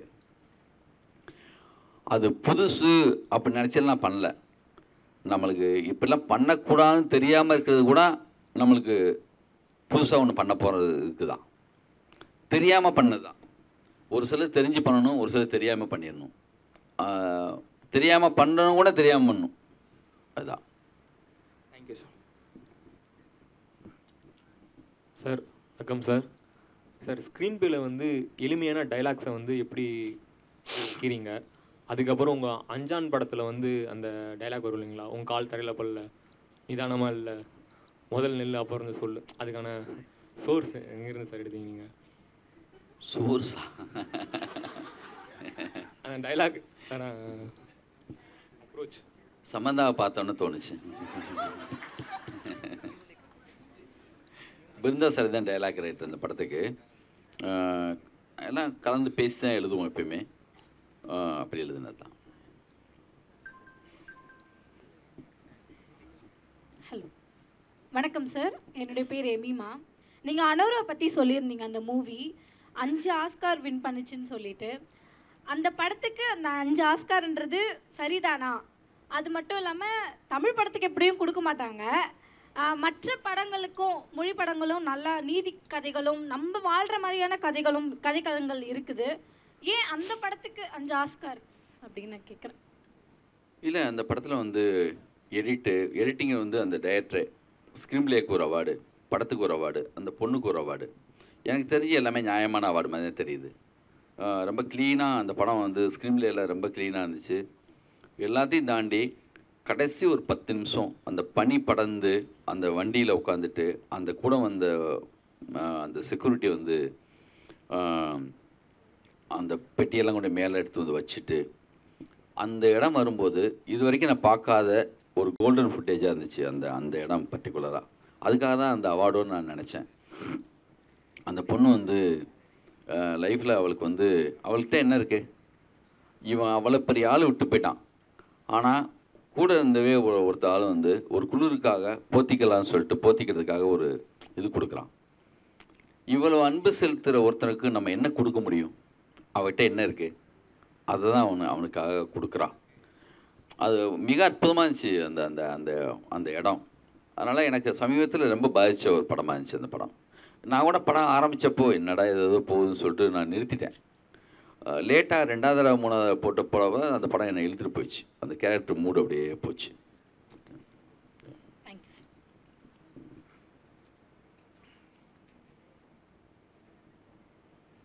வணக்கம் சார். வணக்கம். கேட்குது. ஒரு கதைங்கிறது ஒரு கதைக்கான திரைக்கதை அமையணுமா, இல்லை திரைக்கதைக்காக ஒரு கதை வந்து அமையணுமா? அதான் அப்படிலாம் பண்ணக்கூடாது. ஒரு கதை உங்களுக்கு தானே நீங்கள் சட்டை எடுப்பீங்க, உங்கள் கால அளவுக்கு தானே ஷூ வாங்கணும். அதுக்காக இது அப்படி இல்லை. அந்த கதை தான் தன்னுடைய ஸ்க்ரீன் பிளே அந்த என்ன தாட்டோ ஒரு துளி தானே இருக்குது. அது வந்து அப்படி முளைச்சி கை கால் முளைச்சி வரணும், அது கண் வரணும்னா அதுவாக வரணும், தானாக நடக்கணும். ஒரு ஸ்க்ரீன் பிளேங்கிறது அதோடைய வளர்ச்சி தான். ஒரு விதை எப்படி மரமாக மாறுற மாதிரின்னு சொன்னோம் இல்லையா, அது தானாக வரணும், அதுக்கான ஒரு டைம் எடுத்துகிட்டு வரும். இப்போது என்னென்னா ஒரு கமர்ஷியல் படம் இருக்குது, அந்த கமர்ஷியல் இப்போ ஒரு கதைன்னு ஒன்று இருக்குது. அந்த கதையை வந்து நீங்கள் படமாக்க நம்ம எல்லோரும் இப்போ ஒரு டைரக்டர் ஒரு கதையை வந்து திரைக்கதையாக்கும் போது அந்த கதையில் இருக்கக்கூடிய பல விஷயங்கள் அதில் வந்து விடப்படுது. கொஞ்சம் ஒரு சில விஷயங்கள் விடப்படுது. இப்போ ஒரு பொன்னியின் செல்வன் படம் எடுக்கும்போது அதில் வந்து அந்த வந்தியத்தேவன் குந்தவையுடைய காதல் ரசனை அவ்வளோ இருக்குது அந்த கதையை படிக்கும்போது. அது திரைக்கதையாக வரப்போ கொஞ்சம் மறைக்கப்படுது மக்களுக்கு. அது வந்து அந்த படம் வெறும் முழுமையாக கிடைக்க மாட்டேங்குது. மொத்தமாக 2 பார்ட்டு எடுத்து இவ்வளோ தானே பண்ண முடியும். அந்த டைமிங்குள்ளே படம் பண்ணணும்ல. அது ஒரு அதுதான் போது அது வந்து அது எது தேவையில்லைன்னு டைரக்டர் முடிவெடுத்து அந்த நெட்டில் வந்து எது தேவையில்லைன்னு ஒதுக்கிட்டு பண்ணணும். எப்படி நம்ம உள்ளே கொண்டு வரது? இப்போ நம்ம வந்து என்னென்னா ஒரு நாவலை படமாக பற்றி இப்போ கேட்குறீங்க, நான் ஒரு கதை வந்து எப்படி உருவாதை பற்றி நம்ம பேசிகிட்டு இருக்கோம். அந்த படத்தை பொறுத்த வரைக்கும் அந்த டைரக்டர் இது பொன்னியின் செல்வன் கல்கியின் பொன்னியின் செல்வன் இல்லை, மனிதத்தின் பொன்னியின் செல்வனாக நீங்கள் பார்க்கணும். அது மொத்தமாகவே அவர் வந்து எடுக்க ஆரம்பித்தார்னா அது மொத்தமாக எடுக்கவும் முடியாது. அது வந்து இன்னும் 5 பார்ட் எடுக்கணும்னா அவருக்கு பிடிச்ச அவருக்கு தெரிஞ்ச அவர் விரும்பின ஒன்றை பொன்னியின் செல்வன் எடுத்திருக்கார்.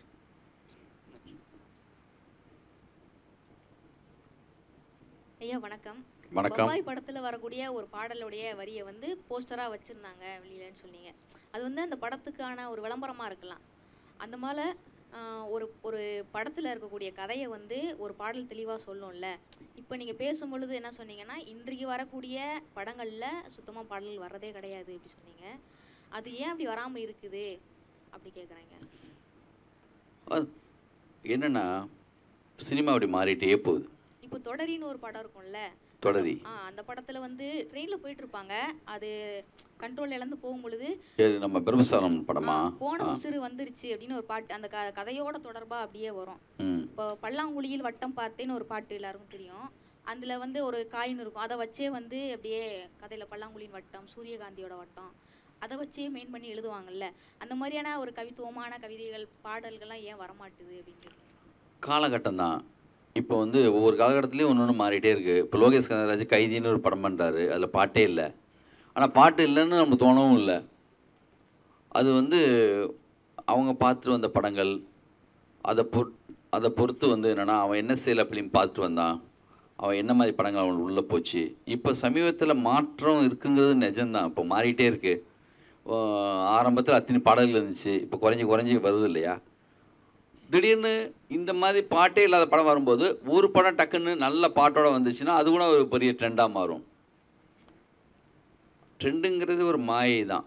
இது இருக்கணும் இருக்கக்கூடாதுன்னு யாருமே முடிவெடுக்க முடியாது. ஆடியன்ஸ் தான் மெயின். ஃபைனலாக முடிவெடுக்க போகிறது படம் பார்க்குற ஜனங்க தான்.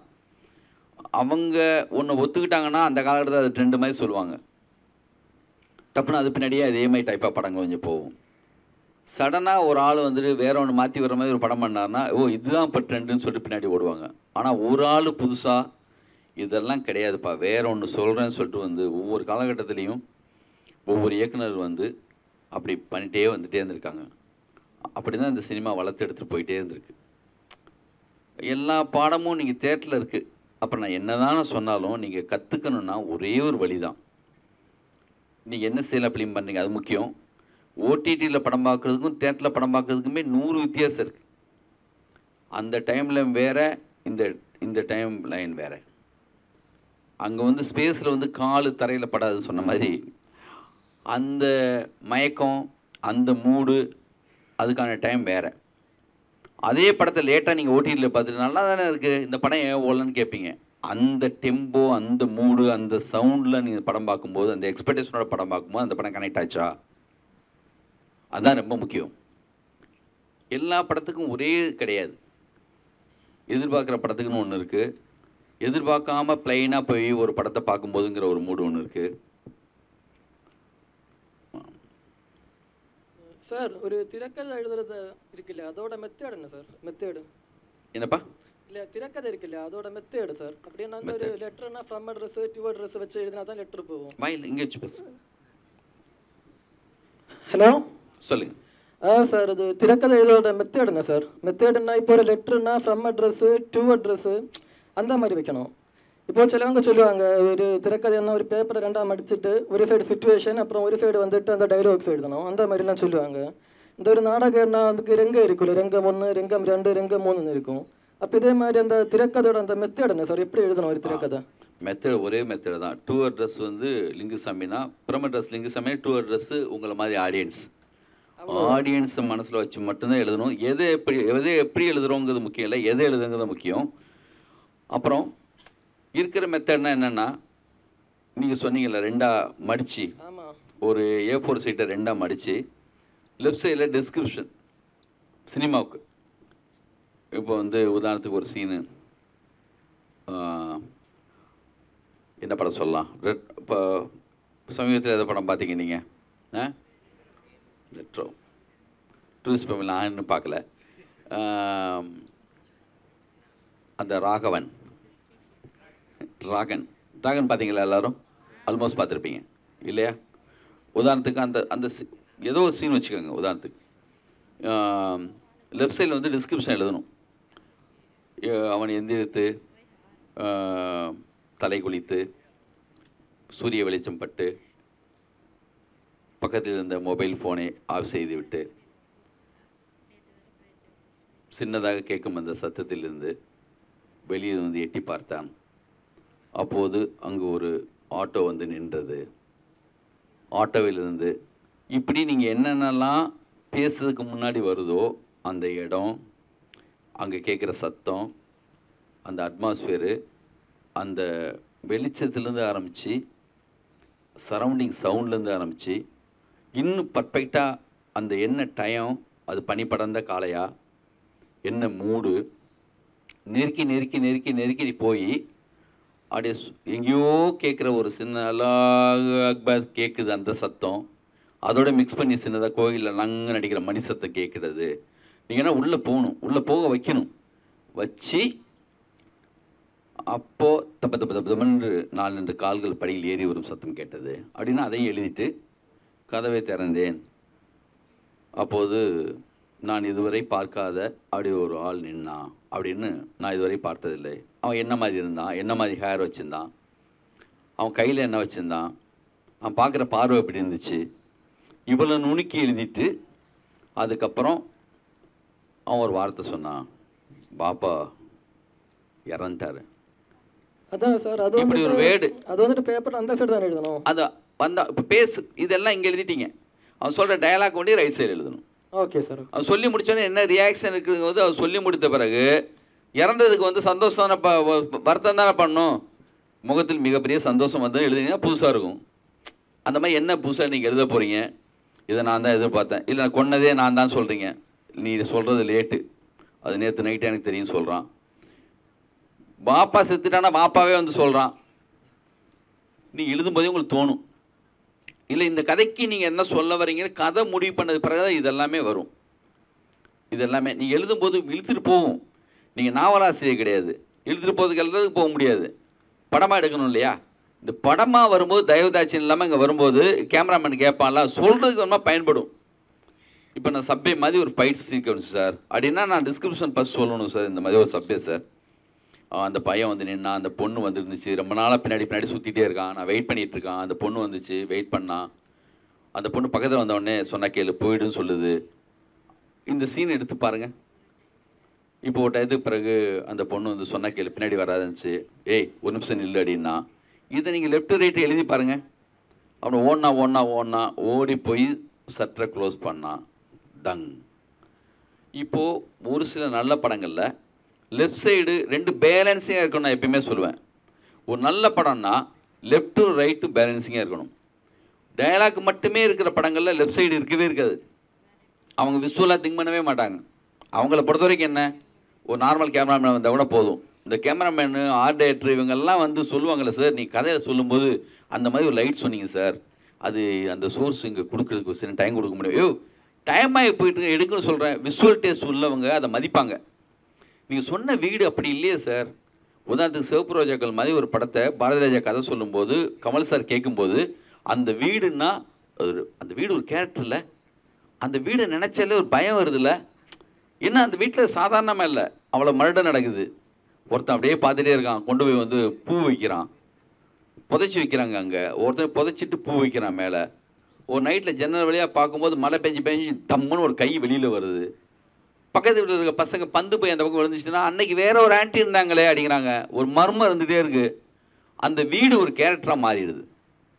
இப்போ பூஜை ஒரு வீட்டில் நடந்திருக்கு அன்னைக்கு முதல் நாள் சூப்பர் ரோஜாவுக்கு போட்டு ஷார்ட் எடுக்கலாம்னு சொல்லி சார் சொல்லியிருக்காரு பாரதிராஜா சார். கமல் சார் கேட்டாராம், நீ கதை சொல்லும்போது இருந்த வீடு இது இல்லைங்க, நான் கதை கேட்கும்போது அந்த வீடு வந்து ஒரு மர்மமாக இருந்துச்சு, வேறு மாதிரி ஒரு மூடு இருந்துச்சு. அவரை வந்து தேவரேன்னு கூப்பிடுவாராம், இவர் வந்து இவர் ஐயர்னு சொல்லுவாராம். தேவரை அந்த வீடு வேறு மாதிரி எதிர்பார்த்தேன் தேவரை, நீங்கள் அதை கொஞ்சம் பார்த்துடலாமான்னு கேட்டோன்னே, கமல் சார் மாதிரி ஒரு நடிகருக்கு அது மனசில் இருந்துச்சுன்னு சொன்னால் விட்டு கொடுக்க மனசே இருக்காது. தேடி போய் பக்கத்துலேயே அங்கே நான் கேட்குறேங்க ஒரு நிமிஷம் வாங்க சொல்லி போய் தேடி, இப்போ நீங்கள் படத்தில் பார்க்குற வீடை கமல் சார் பிடிச்சி கொடுத்தது. இப்போ சரியான கேமராமேனு, சரியான ஆர்டிஸ்ட்டு, சரியான டெக்னீஷியன் உள்ளே வந்தால் நம்ம எப்பயோ சொல்லியிருப்போம், அவங்க ஞாபகப்படுத்துவாங்க. சார் இது ஒரு ஏர்லி மணி தான் சார், ஒரு பனி படர்ந்த காலையில் சொன்னீங்களே, அந்த பொண்ணு அப்படி வரும்போது தம்முன்னு அப்படி காற்றுல அப்படி வந்து விலகிறது நீங்கள் ஒன்று சொன்னீங்களே, அதை மிஸ் பண்ணுறீங்களே சார்னு சொல்லுவாங்க. நம்மளே மறந்தாலும் நம்மளோட அசிஸ்டன்ட், சரியான ஒரு அசிஸ்டன்ட் இருந்தால் அவன் சொல்லுவான், சார் நீங்கள் அப்போ வந்து இது சொல்ல சார், அந்த இடம் வேறு மாதிரி சார். அப்படியாயா, நம்ம எடுக்கிற அந்த ஸ்பீடில் இருப்போம். இந்த படம் ஃபிலிம் மேக்கிங்கிறது வந்து அது வந்து கலந்து வர்றது, ஓவியம் மாதிரி தனியாக ரூமில் உட்காந்து வரைகிறதோ தனியாக வந்து ஒன்று செய்கிறதோ இல்லை, எல்லாரோடையும் கலந்து பண்ணுறப்போ அது லாஸ் ஆகாமல் நம்ம நினச்ச எல்லாமே வந்து அது என்ன நினச்சோமோ. எந்த டைரக்டரும் லைஃப்பில் போய் கேட்டிங்கன்னா நான் நினச்சதெல்லாம் எடுத்துட்டேன்னு சொல்லவே மாட்டான். ஒரு 80%, ஒரு 60%, ஒரு 70% அவன் நினச்ச கதை அப்படி தான் வந்திருக்கும். அதனால தான் நான் ஒன்று நினச்சேன் சார், உலகத்தில் மிக சிறந்த படமாக இருக்கட்டும், அக்ரகுரு சவார் தான் சார் தான், அவர்கிட்ட போய் இன்டர்வியூ கேட்டால் அதை சொல்லுவார், நான் நினச்சது வந்து இந்த ஒரு காலையில் அப்படி ஒரு ஒன்று எதிர்பார்த்தேன் வரலன்னு தான் சொல்லுவாங்க. அது அப்படி தான் இருக்கும். வணக்கம் சார். வணக்கம். தமிழ் சினிமாவில் இந்த முதன்மை கதாநாயகிகள் ஏன் வந்து இங்கே இருக்கிறவங்க பெரும்பான்மையாக தேர்ந்தெடுக்கப்படுறதில்ல, பிற மாநிலங்களில் இருக்கிறவங்க தேர்ந்தெடுக்கப்படுறது அது தவறு இல்லை, ஆனால் குறைந்தபட்சம் அறிமுக கதாநாயகிகள் கூட இங்கே இருக்கிறவங்க தேர்ந்தெடுக்கப்படுறதில்ல. அப்போ இந்த கதாபாத்திரங்கள் தேர்ந்தெடுக்கப்படுறது உடைய அந்த சுதந்திரம் வந்து படைப்பாளி கையில் இல்லையா, இல்லை தயாரிப்பு நிறுவனத்தினுடைய அழுத்தம் இருக்கா? நீங்கள் சினிமாவில் வந்த காலகட்டத்திலையும் இப்போ இருக்கிற சூழலை தமிழ் சினிமா ஒப்பிடும் பொழுது படைப்பாளிக்கான சுதந்திரம் வந்து குறைந்திருக்கிறதா? அது ஏன்? சினிமாவுக்கு வந்து படைப்பு ஃபஸ்ட்டு வந்து லாங்குவேஜே கிடையாது. அதை தாண்டணும். வெறும் வந்து இங்கே இருக்கிற நமக்குள்ள இந்த மாதிரியான விஷயங்கள்லாம் இந்த சினிமாவுக்குள்ளே, ஏன்னா காலங்காலமாக மிகப்பெரிய ஹீரோயின் அறியப்பட்ட பல பேர் வந்து பல மொழிகள்லேருந்து வந்தவங்க தான். அப்போ இருந்தே நம்ம இங்கேருந்து போயிட்டு இந்தி வரைக்கும் போய் நடித்த மிக முக்கியமான தமிழ் பெண்களும் இருக்காங்க. வைஜெயந்தி மாலாலேருந்து ஆரம்பித்து ரொம்ப பேர். அது மாதிரி வந்து தெலுங்குலேருந்து எத்தனையோ ஹீரோயின்ஸு, மலையாளத்துலேருந்து எத்தனையோ ஹீரோயின்ஸ் வந்திருக்காங்க. அதனால் இது வந்து ஒரு சின்ன ஒரு நல்ல படைப்பு வரணும்னு சொன்னால் அது இந்த உலகத்தில் எந்த மூலையிலேருந்து எங்கேருந்து வந்தால் என்ன. அதில் ஒரு படைப்பாளி வந்து இப்போ உதாரணத்துக்கு அழகி மாதிரி படத்தில் நந்திதா தாஸ் மாதிரி ஒரு ஹீரோயினை கூப்பிட்டு வர்றாரு. எவ்வளோ அற்புதமாக இருந்தாங்க அந்த படத்தில். அவங்களுக்கு பெர்ஃபார்மன்ஸ் பண்ணிட்டான்னா தெரியுமா, அவங்க தகுதியோடு இருக்காங்களா, அது மட்டும்தான் முக்கியம். அதுக்குள்ளே போய் நம்ம வந்து தமிழ் அதோடைய உணர்வு அதில் எல்லாம் திணிக்கணும்னு அவசியம் இல்லை. நல்ல தகுதியோடு இருக்காங்கன்னா இங்கே இருக்கிறவங்கள நம்ம பயன்படுத்துவோம். சினேகா மாதிரி ஹீரோயின் தமிழ் பெண் தான். மீரா ஜாஸ் மாதிரி பொண்ணு மலையாளத்துலேருந்து வருதா, அந்த பொண்ணையும் நம்ம யூஸ் பண்ணுவோம். அதனால் வந்து இதுக்குள்ளே வந்து அது பார்க்கணுன்னு அவசியம் இல்லை. காலங்காலமாக அப்படி தான் இருந்திருக்காங்க. சரோஜா தேவியிலேருந்து ஆரம்பித்து பானுமதி அம்மாலேருந்து ஆரம்பித்து, பானுமதி அம்மா இங்கே பிறந்து வளர்ந்தவங்க, பத்மினி, எத்தனி வந்து சரோஜா தேவி வந்து கன்னடம். ஓகே, இப்போது நல்ல நல்ல நயன்தாரா அவ்வளோ பிடிச்ச ஒரு ஹீரோயின் மலையாளத்துல தான் வந்திருக்காங்க. ஒரு டயத்துக்கு பிறகு குஷ்பு எல்லாம் நம்ம பொண்ணாகவே மாறிட்டாங்க. தமிழ் கற்றுக்கிட்டு அவங்க தமிழாக அவங்க வந்து வேறு மொழியிலேருந்து வந்தவங்களாம் கூட நமக்கு புரியாத அளவுக்கு ஆயிடுச்சு. அதெல்லாம் படைப்பில் பார்க்க தேவையில்லைன்னு நினைக்கிறேன். ஹலோ சார், என்னோட பேர் Silambar sir. And first of all I'm you big fan. Paiyaa படம் எனக்கு ரொம்ப பிடிக்கும் சார். அண்ட் இப்போ என்னோட கேள்வி என்னென்னா, கண்டிப்பாக நீங்கள் அனிமல் பார்த்துருப்பீங்கன்னு நினைக்கிறேன். என்னென்னா வந்து ஒரு கதையாக பார்க்கும்போது வந்து அது உண்மையிலே ப்ரூட்டலாக இருக்கும், வயலன்ஸ் அதிகமாக இருக்கும். அதே நேரத்தில் வந்து ஒரு காட்டக்கூடாத ஒரு விஷயத்த வந்து கதையாக எழுதி வச்சுருக்காங்கன்னு சொல்லிட்டு என்னோட பர்சனல் ஃபீலிங். மேபி உங்களுக்கு இருக்கலாம். ஆனால் அது ஒரு ஸ்க்ரீன் பிளேயில் என்கேஜ்மெண்ட்டாக கொடுத்துட்டு மக்களை வந்து பிடிக்க வச்சுட்டு 1000 crore அடித்தது. கண்டிப்பாக ஒரு படம் வந்து 1000 crore அடித்தது வந்து சாதாரணமான விஷயம் கிடையாது. ஆனால் ஒரு தப்பான கருத்து, ஃபர்ஸ்ட் ஆஃப் ஆல் எனக்கும் அனிமல் வந்து பார்க்கும்போது பிடிச்சது. ஆனால் பின்பு தான் அப்புறமேல ஒரு சில ரிவ்யூஸ் பார்க்கும்போது தான் ஓகே இது ஒரு உண்மையிலே தப்பான கருத்து. ஆனால் நான் அதை ரியலைஸ் பண்ணாமல் அந்த படத்துக்கூடயே போயிருக்கேன், அதை நான் ஒத்துழைச்சிருக்கேன்னு சொல்லிட்டு நினைக்கும் போது வந்து எனக்கு அது கொஞ்சம் கஷ்டமாக இருந்துச்சு. அதோட ஒரு எப்படி சொல்கிறேன் இன்ஸ்பிரேஷனாக தான் இப்போ மலையாளத்தில் மாக்ரூன்னு சொல்லிட்டு வந்துச்சு. ரத்தம் பயங்கரமாக குழந்தைங்களை கொல்றது, லைக் அந்த குழந்தைங்களை தூக்கி மாட்டி காட்டுறது, சிலிண்டரில் அடிக்கிறது, அந்த மாதிரி பல சீன்ஸ் வந்துச்சு. ஸோ இந்த மாதிரி தாக்கம் வந்து வந்துக்கிட்டே இருக்கு. அண்ட் தென் அந்த மாக்ரூ படமும் சக்ஸஸ் ஆச்சு. ஸோ ஒரு ஸ்க்ரீன் பேர் மூலமாக ஒரு தப்பான ஒரு கருத்தை வந்து காட்டி மக்களை பிரெயின் வாஷ் பண்ணி வந்து இந்த படத்தை வந்து சக்ஸஸ் ஆக்குறது வந்து நீங்கள் உங்களோட கருத்தை வந்து இதை என்ன நினைக்கிறீங்க சார்? இப்போது கேம் கிரியேட் பண்ணுறது கூட பாருங்கள், கொல்லணும், வெட்டணும், சுடணும், இந்த மாதிரி ஒரு மென்டாலிட்டியில் தான் பசங்களே வந்து இருக்காங்க. அவன் ஏன் இன்னும் சாகாமல் இருக்கான், அவனை இன்னும் சுட்டு கொள்ளலாமே, இல்லை கத்தியால் குத்தி கொண்டா, இன்னும் கொஞ்சம் கூட வன்முறையாக கொண்டா, பிளட்டு பத்தலையே. இப்போ ஹிட்டுன்னு ஒரு படம் 150 பேரை லாஸ்ட் ரீலில் கொள்கிறான். எனக்கு படம் போகாமல் எனக்கு கோபமாக இருந்துச்சு. 150 பேரை கொள்கிறானா, என்னடா அது கதை என்னன்னு கேட்டேன். கதை கேட்ட பிறகு கொல்லலாம் பொறுக்க அப்படி தோணுச்சு அந்த கதையுடைய நியாயத்தில். நீங்கள் எத்தனை பேருன்னா கொல்லலாம், அடிக்கலாம், என்னென்னோ பண்ணலாம், ஆனால் அந்த நியாயம், அந்த காரணம், நம்மளுடைய எமோஷன் எல்லாமே கனெக்ட் ஆகும் பட்சத்தில் அதெல்லாம் கனெக்ட் ஆகும். அனிமல் வந்து நான் பார்த்த சமீபத்தில் பார்த்ததில் கருத்தியல் ரீதியாக அந்த படத்துடைய கருத்தில் இருக்குது இல்லை அதை பற்றி விட்டுருங்க. ஆனால் ரொம்ப வன்முறையை தான் காட்டியிருந்தாங்க, அது தனியாக பேசலாம். ஆனால் அந்த டைரக்டர் மிக ஆளுமையான ஒரு டைரக்டர். சமீபத்தில் ஒரு டைரக்டரை பார்த்து நான் வந்து ரொம்ப ஆச்சரியப்பட்டேன்னா அனிமல் டைரக்டரை பார்த்து ஆச்சரியப்பட்டேன். அவன் 3.25 மணி நேரம் ஒரு படத்தை இந்த காலகட்டத்தில் அவன் சொல்லியிருந்தான். ரொம்ப டேரிங்காக ஒரு இன்டர்வியூ கொடுத்துருந்தான். இந்த பத்திரிக்கைக்காரங்களை கூட திட்டான் அவன், உங்களுக்கு யாருக்குமே படம் பார்க்க தெரியலன்னு. இப்படி தான் என் படம் பாருங்க சொல்லிட்டு ஒரு அதிகாரம், ஒரு ஆளுமை, ஒரு அவனுக்குள்ள ஒரு திமிரு, ஒரு படைப்பாளி கூட என்ன இருக்கணும்னா ஒரு டயத்தில் ஒரு கட்ஸ் இருக்கணும். வந்து இது வரைக்கும் இருக்கிறத பற்றி ஏன் சார் பேசுகிறீங்க, இது ஏன் படம் சார், என் படத்தை பார்ப்பாங்க. சரியான படத்தை சரி 1 hour ஒரு படம் தரேன் பாருங்களேன், 4 மணி நேரம் ஓடுற மாதிரி இருக்கும் நல்லா இல்லாட்டினா. மிக சரியான படம் 3.25 மணி நேரம் தான் கூட 1.5 மணி நேரம் மாதிரி தான் இருக்கும். டயங்கிறது மாயை தான். நான் பேசுகிறேன், பிடிச்சா உங்களுக்கு போர் அடிக்காமல் இருக்கும். இந்த ஆள் என்னடா உங்கள் சம்மந்தம் இல்லாத நான் பேச ஆரம்பித்தேன்னு சொன்னால் ஐயோ உட்கார முடியலைங்க அப்படின்னு சொல்லுவீங்க.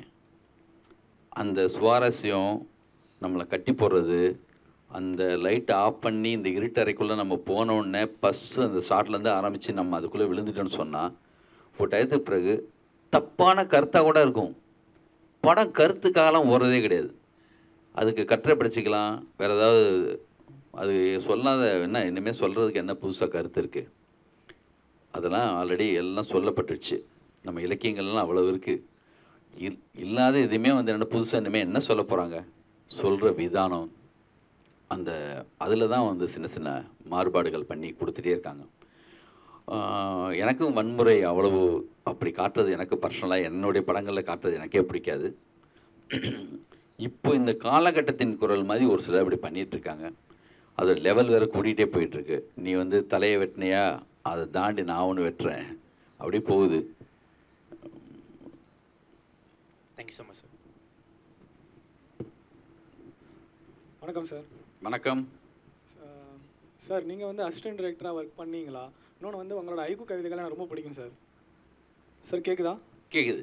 உங்களோட ஐக்கு கவிதைகள் ரொம்ப பிடிக்கும் சார் எனக்கு. நான் கவிதை இலக்கியம் அதெல்லாம் வாசிச்சுட்டு இருக்கேன். நீங்கள் என்ன நினைக்கிறீங்க, ஒரு அசிஸ்டன்ட் டைரக்டராக நீங்கள் ஒருத்தர் எடுக்கிறீங்கன்னா அவரோட வாசிப்புக்கெலாம் நீங்கள் முக்கியத்துவம் கொடுப்பீங்களா? இன்னொன்று வந்து இந்த மாதிரி கவிதை எழுதுறது, நிறைய இலக்கியம் படிக்கிறது, படம் வரைகிறது, இதெல்லாம் வந்து கண்டிப்பாக ஒரு இயக்குனராக இருக்கிறதுக்கு தேவையா? 100% வந்து ரஞ்சித் வந்து ஒரு ஆர்ட்ஸ் காலேஜ் ஸ்டூடெண்ட். அவர் வரைவார். வரைகிறது உங்களுக்கு பரதன் சார் வந்து மிகப்பெரிய ஆர்டிஸ்ட். அக்ரகுசோவா மிகப்பெரிய பெயிண்டர், நல்லா வரைவார். நல்ல கவிஞனாக இருக்கிறவங்களால் மிக சரியான ஒரு படத்தை அவ்வளோ அழகாக கொடுத்துட முடியுங்கிறதுக்கு உலகம் மொத்தமும் இந்தியா மொத்தமும் மிக முக்கியமான டைரக்டர்ஸ்லாம் இருக்காங்க. அதனால் வந்து அதில் ஏதோ ஒரு படைப்பு உங்கள்கிட்ட இருக்குங்கிறதுக்கான ஒரு சிம்டம்ஸ் தானே அதெல்லாம். இதை நீங்கள் படமாக ஸ்க்ரீனில் வரும்போது படமாக வரும்போது அதை எப்படி மாற்ற போகிறீங்க, அதை எப்படி ப்ரெசென்ட் பண்ண போகிறீங்கிற விஷயம். அந்த படைப்பாற்றலுங்கிறது எந்த வடிவத்தில் தான் சரிதான். அந்த அவங்க இங்கே வர்றதுக்கான தகுதி உள்ளவங்க தான். சார் நீங்கள் அசிஸ்டன்ட் டைரக்டராக ஒர்க் பண்ணியிருக்கீங்களா? உங்களுக்கு ஏதாவது ஆடிஷன் மாதிரி இருந்ததா? எப்படி இம்ப்ரெஸ் பண்ணீங்க? ஆமாம், நான் அப்போ வந்து என்னென்னா, நான் ஒரே ஒரு கவிதை விகடனில் வந்த என்னோட கவிதை, அதை தான் நான் எழுதி கொடுத்துருந்தேன். நிறைய இல்லை, 3 வரி தான். அப்போ வந்து அந்த டைரக்டர் வந்து ஜென்டில்மேன் காதலன்லாம் ஒர்க் பண்ணிவிட்டு வசந்தகால பறவை, சூரியன், பவித்ரன் சார்கிட்ட, ஜென்டில்மேன் சங்கர் சார்கிட்ட வேலை பார்த்துட்டு வெளியில் வராரு. அவர்கிட்ட நான் ஏதாவது எழுதி கேட்டாங்க. இன்னும் நிறையெல்லாம் எழுதி கொடுக்கல, ஒரே ஒரு கவிதை தைரியமாக ஒரு 3 வரி கவிதை தான் எழுதி கொடுத்தேன். அதை படிச்சுட்டு பாலாஜி சக்திவேல் சார் வந்து இந்த பையன்ட்ட ஒரு ஏதோ ஸ்பார்க் இருக்குதுன்னு சொல்லி கூப்பிட்டு அது என்கிட்ட அசிஸ்டண்ட்டாக சேர்த்துக்கிட்டாங்க. முதல் நாள் சேர்ந்த அன்றைக்கி எனக்கு அதை சொன்னாங்க. இங்கே டிசி மேனர்னு சொல்லிட்டு ஒரு ஹோட்டல் நம்ம ஜீவா பார்க் பக்கத்தில், அங்கே தான் நான் அசிஸ்டண்ட்டாக ஜாயின் பண்ணேன். முதல் நாள் ஜாயின் பண்ணது அங்கே தான் 93 அன்றைக்கி எனக்கு அதை சொன்னாங்க. அந்த மகாபிரப்பன்னு ஒரு படம், அந்த படத்தில் அது விகடனில் வந்து 3 வரி கவிதை தான் நான் எழுதி கொடுத்துருந்தேன். அசிஸ்டண்ட்டாக ஜாயின் பண்ணிவிட்டு இது திங்க் பண்ணி வைன்னு சொல்லி எல்லாம் வெளியில் போனாங்க. ரகுமான் சாரை மீட் பண்ணுறதுக்காக. அப்போ ரகுமான் சார் தான் மியூசிக் பண்ணுறாருந்துச்சு. அப்படி போனோடனே நான் ஜன்னலை திறந்து விட்டு ஃபோன் பண்ணி ஒரு வில்ஸ் பாக்கெட் சிகரெட்டு கேட்டேன். அப்போ நான் வந்து சிகரெட்டு குடிப்பேன். அப்பா வந்த வேலை முடிஞ்சிச்சுடா, அசிஸ்டண்ட்டாக சேர்ந்துட்டோம், இந்த நகரத்தில் வந்து நம்மளும் ஒரு டைரக்டராக வரப்போகிறோம், ஒரு அசிஸ்டண்ட்டாக ஆயாச்சுங்கிற மூடுக்கு அப்படியே ஒரு சிகரெட்டை எடுத்து அந்த ஜன்னலை திறந்து விட்டு அப்படியே பற்ற வச்சேன். நல்லா இழுத்து ஒரு புகையை விட்டேன். கிளங்குன்னு பெல் அடித்தது. என்னென்னு போய் பார்த்தா அப்படியே மொத்தவே நிற்கிறாங்க. தட்டி விட்டு பார்த்தா டைரக்டரு அவங்க எல்லாம் உள்ளே வராங்க. ப்ரோக்ராம் கேன்சல் ஆகி உள்ளே வராங்க. டைரக்டர் பயங்கர டிஸ்டர்ப் ஆகிட்டாரான். டைரக்டர் சொல்லி, நீ தானே சேர்த்து விட்டு அவனை வந்த அன்னைக்கே பாரு, அவன் வந்து சிகரெட்டு குடிச்சு நிற்கிறான் அவன் சொல்லியிருக்காரு. இதுதான் முதல் நாள் சேர்ந்த அனுபவம் எனக்கு. சார் இன்னொரு கேள்வி மட்டும் சார். நீங்கள் எப்படி சார் அந்த டைமில், ஏன்னா இப்போவே வந்து ஒரு மீடியாவை அணுகிறதுங்கிறது ரொம்ப கஷ்டமாக இருக்குது. ஈவன் தோ இன்ஸ்டாகிராம் அந்த மாதிரி சோஷியல் மீடியாலாம் இருக்க போது நீங்கள் அந்த டைமில் எப்படி விகடனில் வரைக்கும் போயிட்டு உங்களோட கவிதையை ரிலீஸ் பண்ணீங்க? ஊர்லேருந்து எழுதி அனுப்புனது தான். நம்மளுக்கு ஊர்லேருந்து எழுதி நான் அனுப்புனேன். இந்த மாதிரி எனக்கு தோணுன ஒரு கவிதையை விகடனில் வந்துச்சு. தொடர்ந்து 2-3 வாரம் கூட வந்துச்சு. 91 நான் கல்லூரி படிக்கும்போது, கும்பகோணம் கல்லூரியில் படித்தப்போ. ரொம்ப நன்றி சார். நன்றி சார். எனக்கு ஒரு சந்தேகம் சார். அதாவது வந்து சினிமா துறையில் அப்படின்னு வரும்பொழுது இதுதான் அப்படின்னு கட்டமைப்பு கிடையாதுன்னு சொல்லிட்டீங்க. இது நம்ம என்ன வேணால் புதுசாக கொண்டு வரலாம் சினிமா துறையில் அப்படின்னு சொல்லிட்டு நீங்கள் சொல்லிட்டீங்க. ஆனால் இப்போது இருவர் மட்டும்னு ஒரு படம் வந்துச்சு. எத்தனை பேர் எத்தனை பேர் பார்த்துருக்காங்கன்னு தெரியாது. 2 பேரை மட்டும்தான் வச்சுருக்கோம். அதுக்கப்புறம் வந்து இப்போ வந்தது இந்த இரவு நிழலாகட்டும், ஒத்த செருப்பாகட்டும், கைதி ஆகட்டும், இதெல்லாம் ஒருத்தவங்களை வச்சு நடந்தது, இல்லை ஒரே ஷாட்டில் நடந்தது, இல்லை ஒரு நைட்டில் நடந்தது. இந்த மாதிரி புதுமைகள்லாம் வருது இல்லையா? அந்த புதுமைகளில் ஏற்றுக்கிறதுக்கு ஏன் வந்து தயங்குறாங்க தமிழ் சினிமா அந்த ரசிகர்கள்? இதுவே ஒரு வெளிநாட்டிலையோ இல்லைனா வேற ஒரு மொழியில் வந்துச்சுன்னா ஒன்றா அதை ஏற்றுக்கிறாங்க, கொண்டாடுறாங்க. ஆனால் தமிழில் இப்படி ஒரு புதுமைகள் வரும்பொழுது ஏற்றுக்கிறதுல என்ன பிரச்சனை அங்கே இருக்குது? ஒருவேளை அவங்க சமகாலத்தோடு இல்லையா, இல்லை படம் சமகாலத்தோடு கொண்டு வரப்படலையா? மிக சரியான புதுமையான படத்தை கண்டிப்பாக ஒத்துக்காமல் இருக்கவே மாட்டாங்க. அது யாரை மனசில் வச்சுட்டு அந்த படம் எடுத்திருக்காங்கன்னு பார்க்கணும். அது கமர்ஷியலாக பெரிய ஹிட் ஆகுறதுக்காக எடுத்தாங்களா, இல்லை வந்து புதுமையாக ஒன்று பண்ணணுங்கிறதுக்காக பண்ணாங்களா, அப்படி பார்க்கணும். மிக புதுமையான மிக சரியான படங்கள் எல்லாமே போய் சேராமல் இல்லைன்னு சொல்லவே முடியாது. ஃபஸ்ட் ரீல்லையே வந்து அந்த நாள்னு ஒரு படத்தில் மொதல் ஷாட்லேயே ஹீரோ செத்துருவான். அந்த படம் கூட இங்கே வந்து ஒர்க் அவுட் ஆகிருக்கு. அதுதான் இன்றைக்கி விக்ரம் படத்துல எல்லாம் வந்து ஹீரோ ஃபஸ்ட் ரீலில் சாகிறது இருக்கே, அது அதோடைய இன்ஸ்பிரேஷன். அதெல்லாம் அப்போ கமல் சார் எப்போ மீட் பண்ணாலும் அந்த படத்தை சொல்லிட்டே இருப்பார். ஏதோ ஒரு வகையில் அந்த படத்தில் வந்திருக்காது. மிக சரியான புதுமை எல்லாமே ஒத்துப்பாங்க. ரொம்ப அவே போய் ஒரு புதுமை இருக்குல்ல, அது கொஞ்சம் லேட் ஆகும். அது ரொம்ப அது ஸ்க்ரீனில் இது வரைக்கும் பார்க்காத ஒரு விஷயமா இருக்கும்போது, அவங்க ரொம்ப அவேயில் இருக்கும்போது அது வந்து கொஞ்சம் கஷ்டம். அப்போ லேட்டாக வந்து எல்லோரும் சொல்ல விமர்சனங்கள் பேச, பாவம் அவங்களையும் நம்ம ரொம்பவும் படுத்தக்கூடாது. அதான் சொன்னேனே, ரொம்ப எளிமையாக ஈஸியாக அவங்க அறிவுக்கு அவங்க லெவலுக்கு போய் ஒரு புதுசு சொல்லணும். மிக மிக சரியான புதுசு அவாய்ட் பண்ணிட்டாங்கன்னு கண்டிப்பாக நான் சொல்லவே மாட்டேன். ஜனங்களுடைய டேஸ்ட் இருக்குல்ல, அதை நம்ம குறைச்சி மதிப்பிடவே கூடாது. ஜனங்க வந்து நம்மளுடைய ஜனங்க வந்து அரிச்சந்திரமயன கண்டத்துலேருந்து ஆரம்பித்து அரிச்சந்திர ட்ராமாலேருந்து எல்லா டைப் ஆஃப் விஷயமும் பார்த்துட்டு வந்திருக்காங்க. மிகப்பெரிய ஒரு மரபு இருக்குது நம்மளுக்கு, மிகப்பெரிய இலக்கிய தொடர்ச்சி இருக்குது நம்மளுக்கு. இல்லைன்னா எவ்வளவு பெரிய அற்புதமான போயம்ஸ் அந்த காலத்திலேயே. நம்ம என்னமோ நினச்சிட்ருக்கோம் அந்த காலத்தில் உள்ளது எல்லாமே சாதாரணம், இப்போ ஏதோ புதுசாக ஏதோ பண்ணிட்டாங்கன்னு. அந்த காலத்துலேயே ரொம்ப புதுசெல்லாம் பண்ணியிருப்பாங்க. எவ்வளோ நான் இப்போ சொல்கிறது வந்து உங்களுக்கு ரொம்ப அவே போய் எதை சொல்கிறேன்னு எனக்கு தெரியல. அப்போவே பாருங்கள் என்ன ஒரு லாக்கு அந்த அரிச்சந்திரா அந்த இதுலாம் வந்தாலும் தாடி வச்சுட்டு ஆளே உருவம்லாம் மாறி போய் அப்படி வந்து வேலை பார்த்துட்ருக்காரு ஒரு சுடுகாட்டில். அங்கே ஒரு குழந்தைய தூக்கிட்டு அந்த அம்மா வறுமையில் வருது, காசு கொடுத்தா தான் புதைக்க முடியும்னு சொல்கிறாரு. அந்த காட்சி இருக்குல்ல, அதில் எல்லாமே நியாயமாக இருக்கு பாருங்கள். காசு கொடுத்தாதான்னா வந்து நீ தான் அந்த தாலி இருக்குல்ல அப்படி சொல்லும்போது ஐயோ என் புருஷங்கனுக்கு மட்டும் தானே தெரியும். நம்ம ஜனங்களை வந்து அவங்களுக்கு தெரியும். மிக சரியான படைப்பை வந்து அவங்க வந்து பல நாள் திரும்ப திரும்ப திரும்ப பார்த்து அவங்க வந்து கொண்டாடிடுவாங்க. அவங்களுக்கு புரியாதுன்னு சொல்ல முடியாது, அவங்களுக்கு எல்லாம் புரியும், எல்லாமே புரியும். அவங்களுக்கு வந்து நீங்கள் ஏதோ தப்பு பண்ணியிருக்கீங்கன்னு அர்த்தம். அதை ஆராய்ச்சி பண்ணணும். நம்ம ஏதோ கடக்கு முடக்குன்னு ஏதோ சம்திங் நம்ம சொல்ல ட்ரை பண்ணியிருக்கோம். அந்த படைப்பில் தான் பிரச்சனை இருக்குமோ ஒழிய, பிரச்சனைனா ஏதோ சம்திங் அவளை கடத்துறதுல நீங்கள் ஏதோ மிஸ்டேக் பண்ணியிருக்கீங்கன்னு அர்த்தம். ஒருவேளை அது நாவலாக வந்திருந்தாலோ இல்லைன்னா வேறு ஏதோ தளத்தில் வந்திருந்தாலோ கூட அதை பார்த்துருக்கலாம். அவங்களுக்கு ஜனங்களை குறை சொல்லவே கூடாது. அது ஒரு அவங்களுக்கு அவங்க ஒத்துக்காமல் விட்டாங்க, மிக சரியான படைப்பு அவங்களுக்கு புரியலை அப்படின்னு சொல்லிட்டு நம்ம குறை சொல்லக்கூடாது. இன்னும் ட்ரை பண்ணணும், அவங்களுக்கு புரிகிற மாதிரி எப்படி சொல்லலாம், இல்லை இன்னும் கொஞ்சம் கூட அவங்களுடைய இதுலேருந்து எப்படி இதை எடுத்துகிட்டு போகலான்னு நம்ம பார்க்கணும். சார், ஒரு கதையை பற்றி மையப்படுத்தும்போது ஒரு படம் பார்க்குறோம். ஸோ இந்த படத்து மாதிரி இந்த கதை இருக்குது அப்படின்னு சொல்லி கான்வர்சேஷன் வருது இல்லையா? ஸோ அந்த மாதிரி கதைகளை நீங்கள் எப்படி பார்க்குறீங்க? இப்போது ஒரு வானத்தை போல ஒரு ஆனந்தம் இந்த மாதிரி இருக்குன்னா, ஸோ ரெண்டும் ஒரே மாதிரி காட்சிகள் வருது இல்லையா? ஸோ இந்த மாதிரி கதைகள் வரும்போது எப்படி இருக்கும், அதை நீங்கள் எப்படி பார்க்குறீங்க? உதாரணத்துக்கு சொல்லுவாங்க, காதல் கோட்டை வந்தப்போ அந்த டைரக்டர் இன்னொரு டைரக்டர் வந்து என் கதை தான் போயிடுச்சு அப்படி சொல்லுவாங்க. உதாரணத்துக்கு வானத்தை போல ஆனந்தம் சொன்னீங்க. அது டைரக்டர் நான் குருநாதர், எனக்கு அவர்கிட்ட தான் வேலை பார்த்தேன். கண்டிப்பாக அவர் என் கதையை எடுத்துட்டாருன்னு நான் வந்து எந்த பேட்டியிலையும் எங்கேயுமே சொன்னதில்லை, அவர் எடுக்கவும் இல்லை. அதான் நிஜம். இந்த இது மூலமாக நான் வந்து தெளிவுபடுத்துகிறேன். அவர் எனக்கு வந்து குரு. அவர் வந்து ஆல்ரெடியே அந்த மாதிரி ஒரு கதை அவர் வந்து பண்ணி வச்சுருந்துருக்கார். என்கிட்ட அவர்கிட்ட வேலை பார்க்குறதுக்கு முன்னாடி என்கிட்டையும் அந்த மாதிரி ஒரு கதை இருந்துச்சு.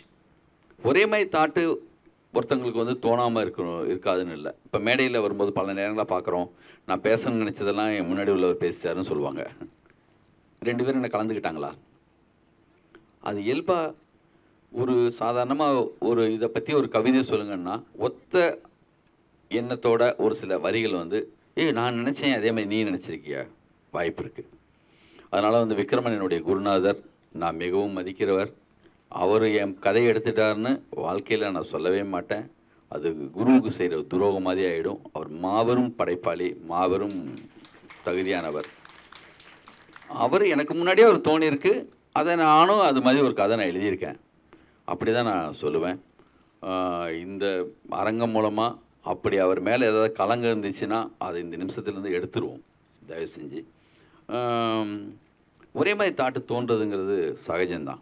அதை நம்ம எப்படி சொல்ல போகிறோம்? நான் என் படத்தை நான் மட்டும்தான் சொல்ல முடியும் நம்பிக்கையில் நான் திரும்பியும் எடுத்தேன். ஏன்னா எங்கள் அண்ணன் எப்படி இருப்பார், எங்கள் ஃபேமிலியில் எப்படி நடக்குங்கிறது எனக்கு தெரியும். மாதிரி காதல் கோட்டை படம் போயிடுச்சின்னு சொன்ன அந்த இயக்குனர் தான் மறுபடியும் அதே கம்பெனிக்கு காலமெல்லாம் காதல் வாழ்கன்னு ஒரு படம் எடுத்து அதுவும் மாபெரும் கிட்டாச்சு. அதனால் நீங்கள் உங்களுக்கு ஒரு தைரியம் மட்டும் இருக்கணும். உங்கள் படத்தை நீங்கள் மட்டும் தான் எடுக்க முடியும்.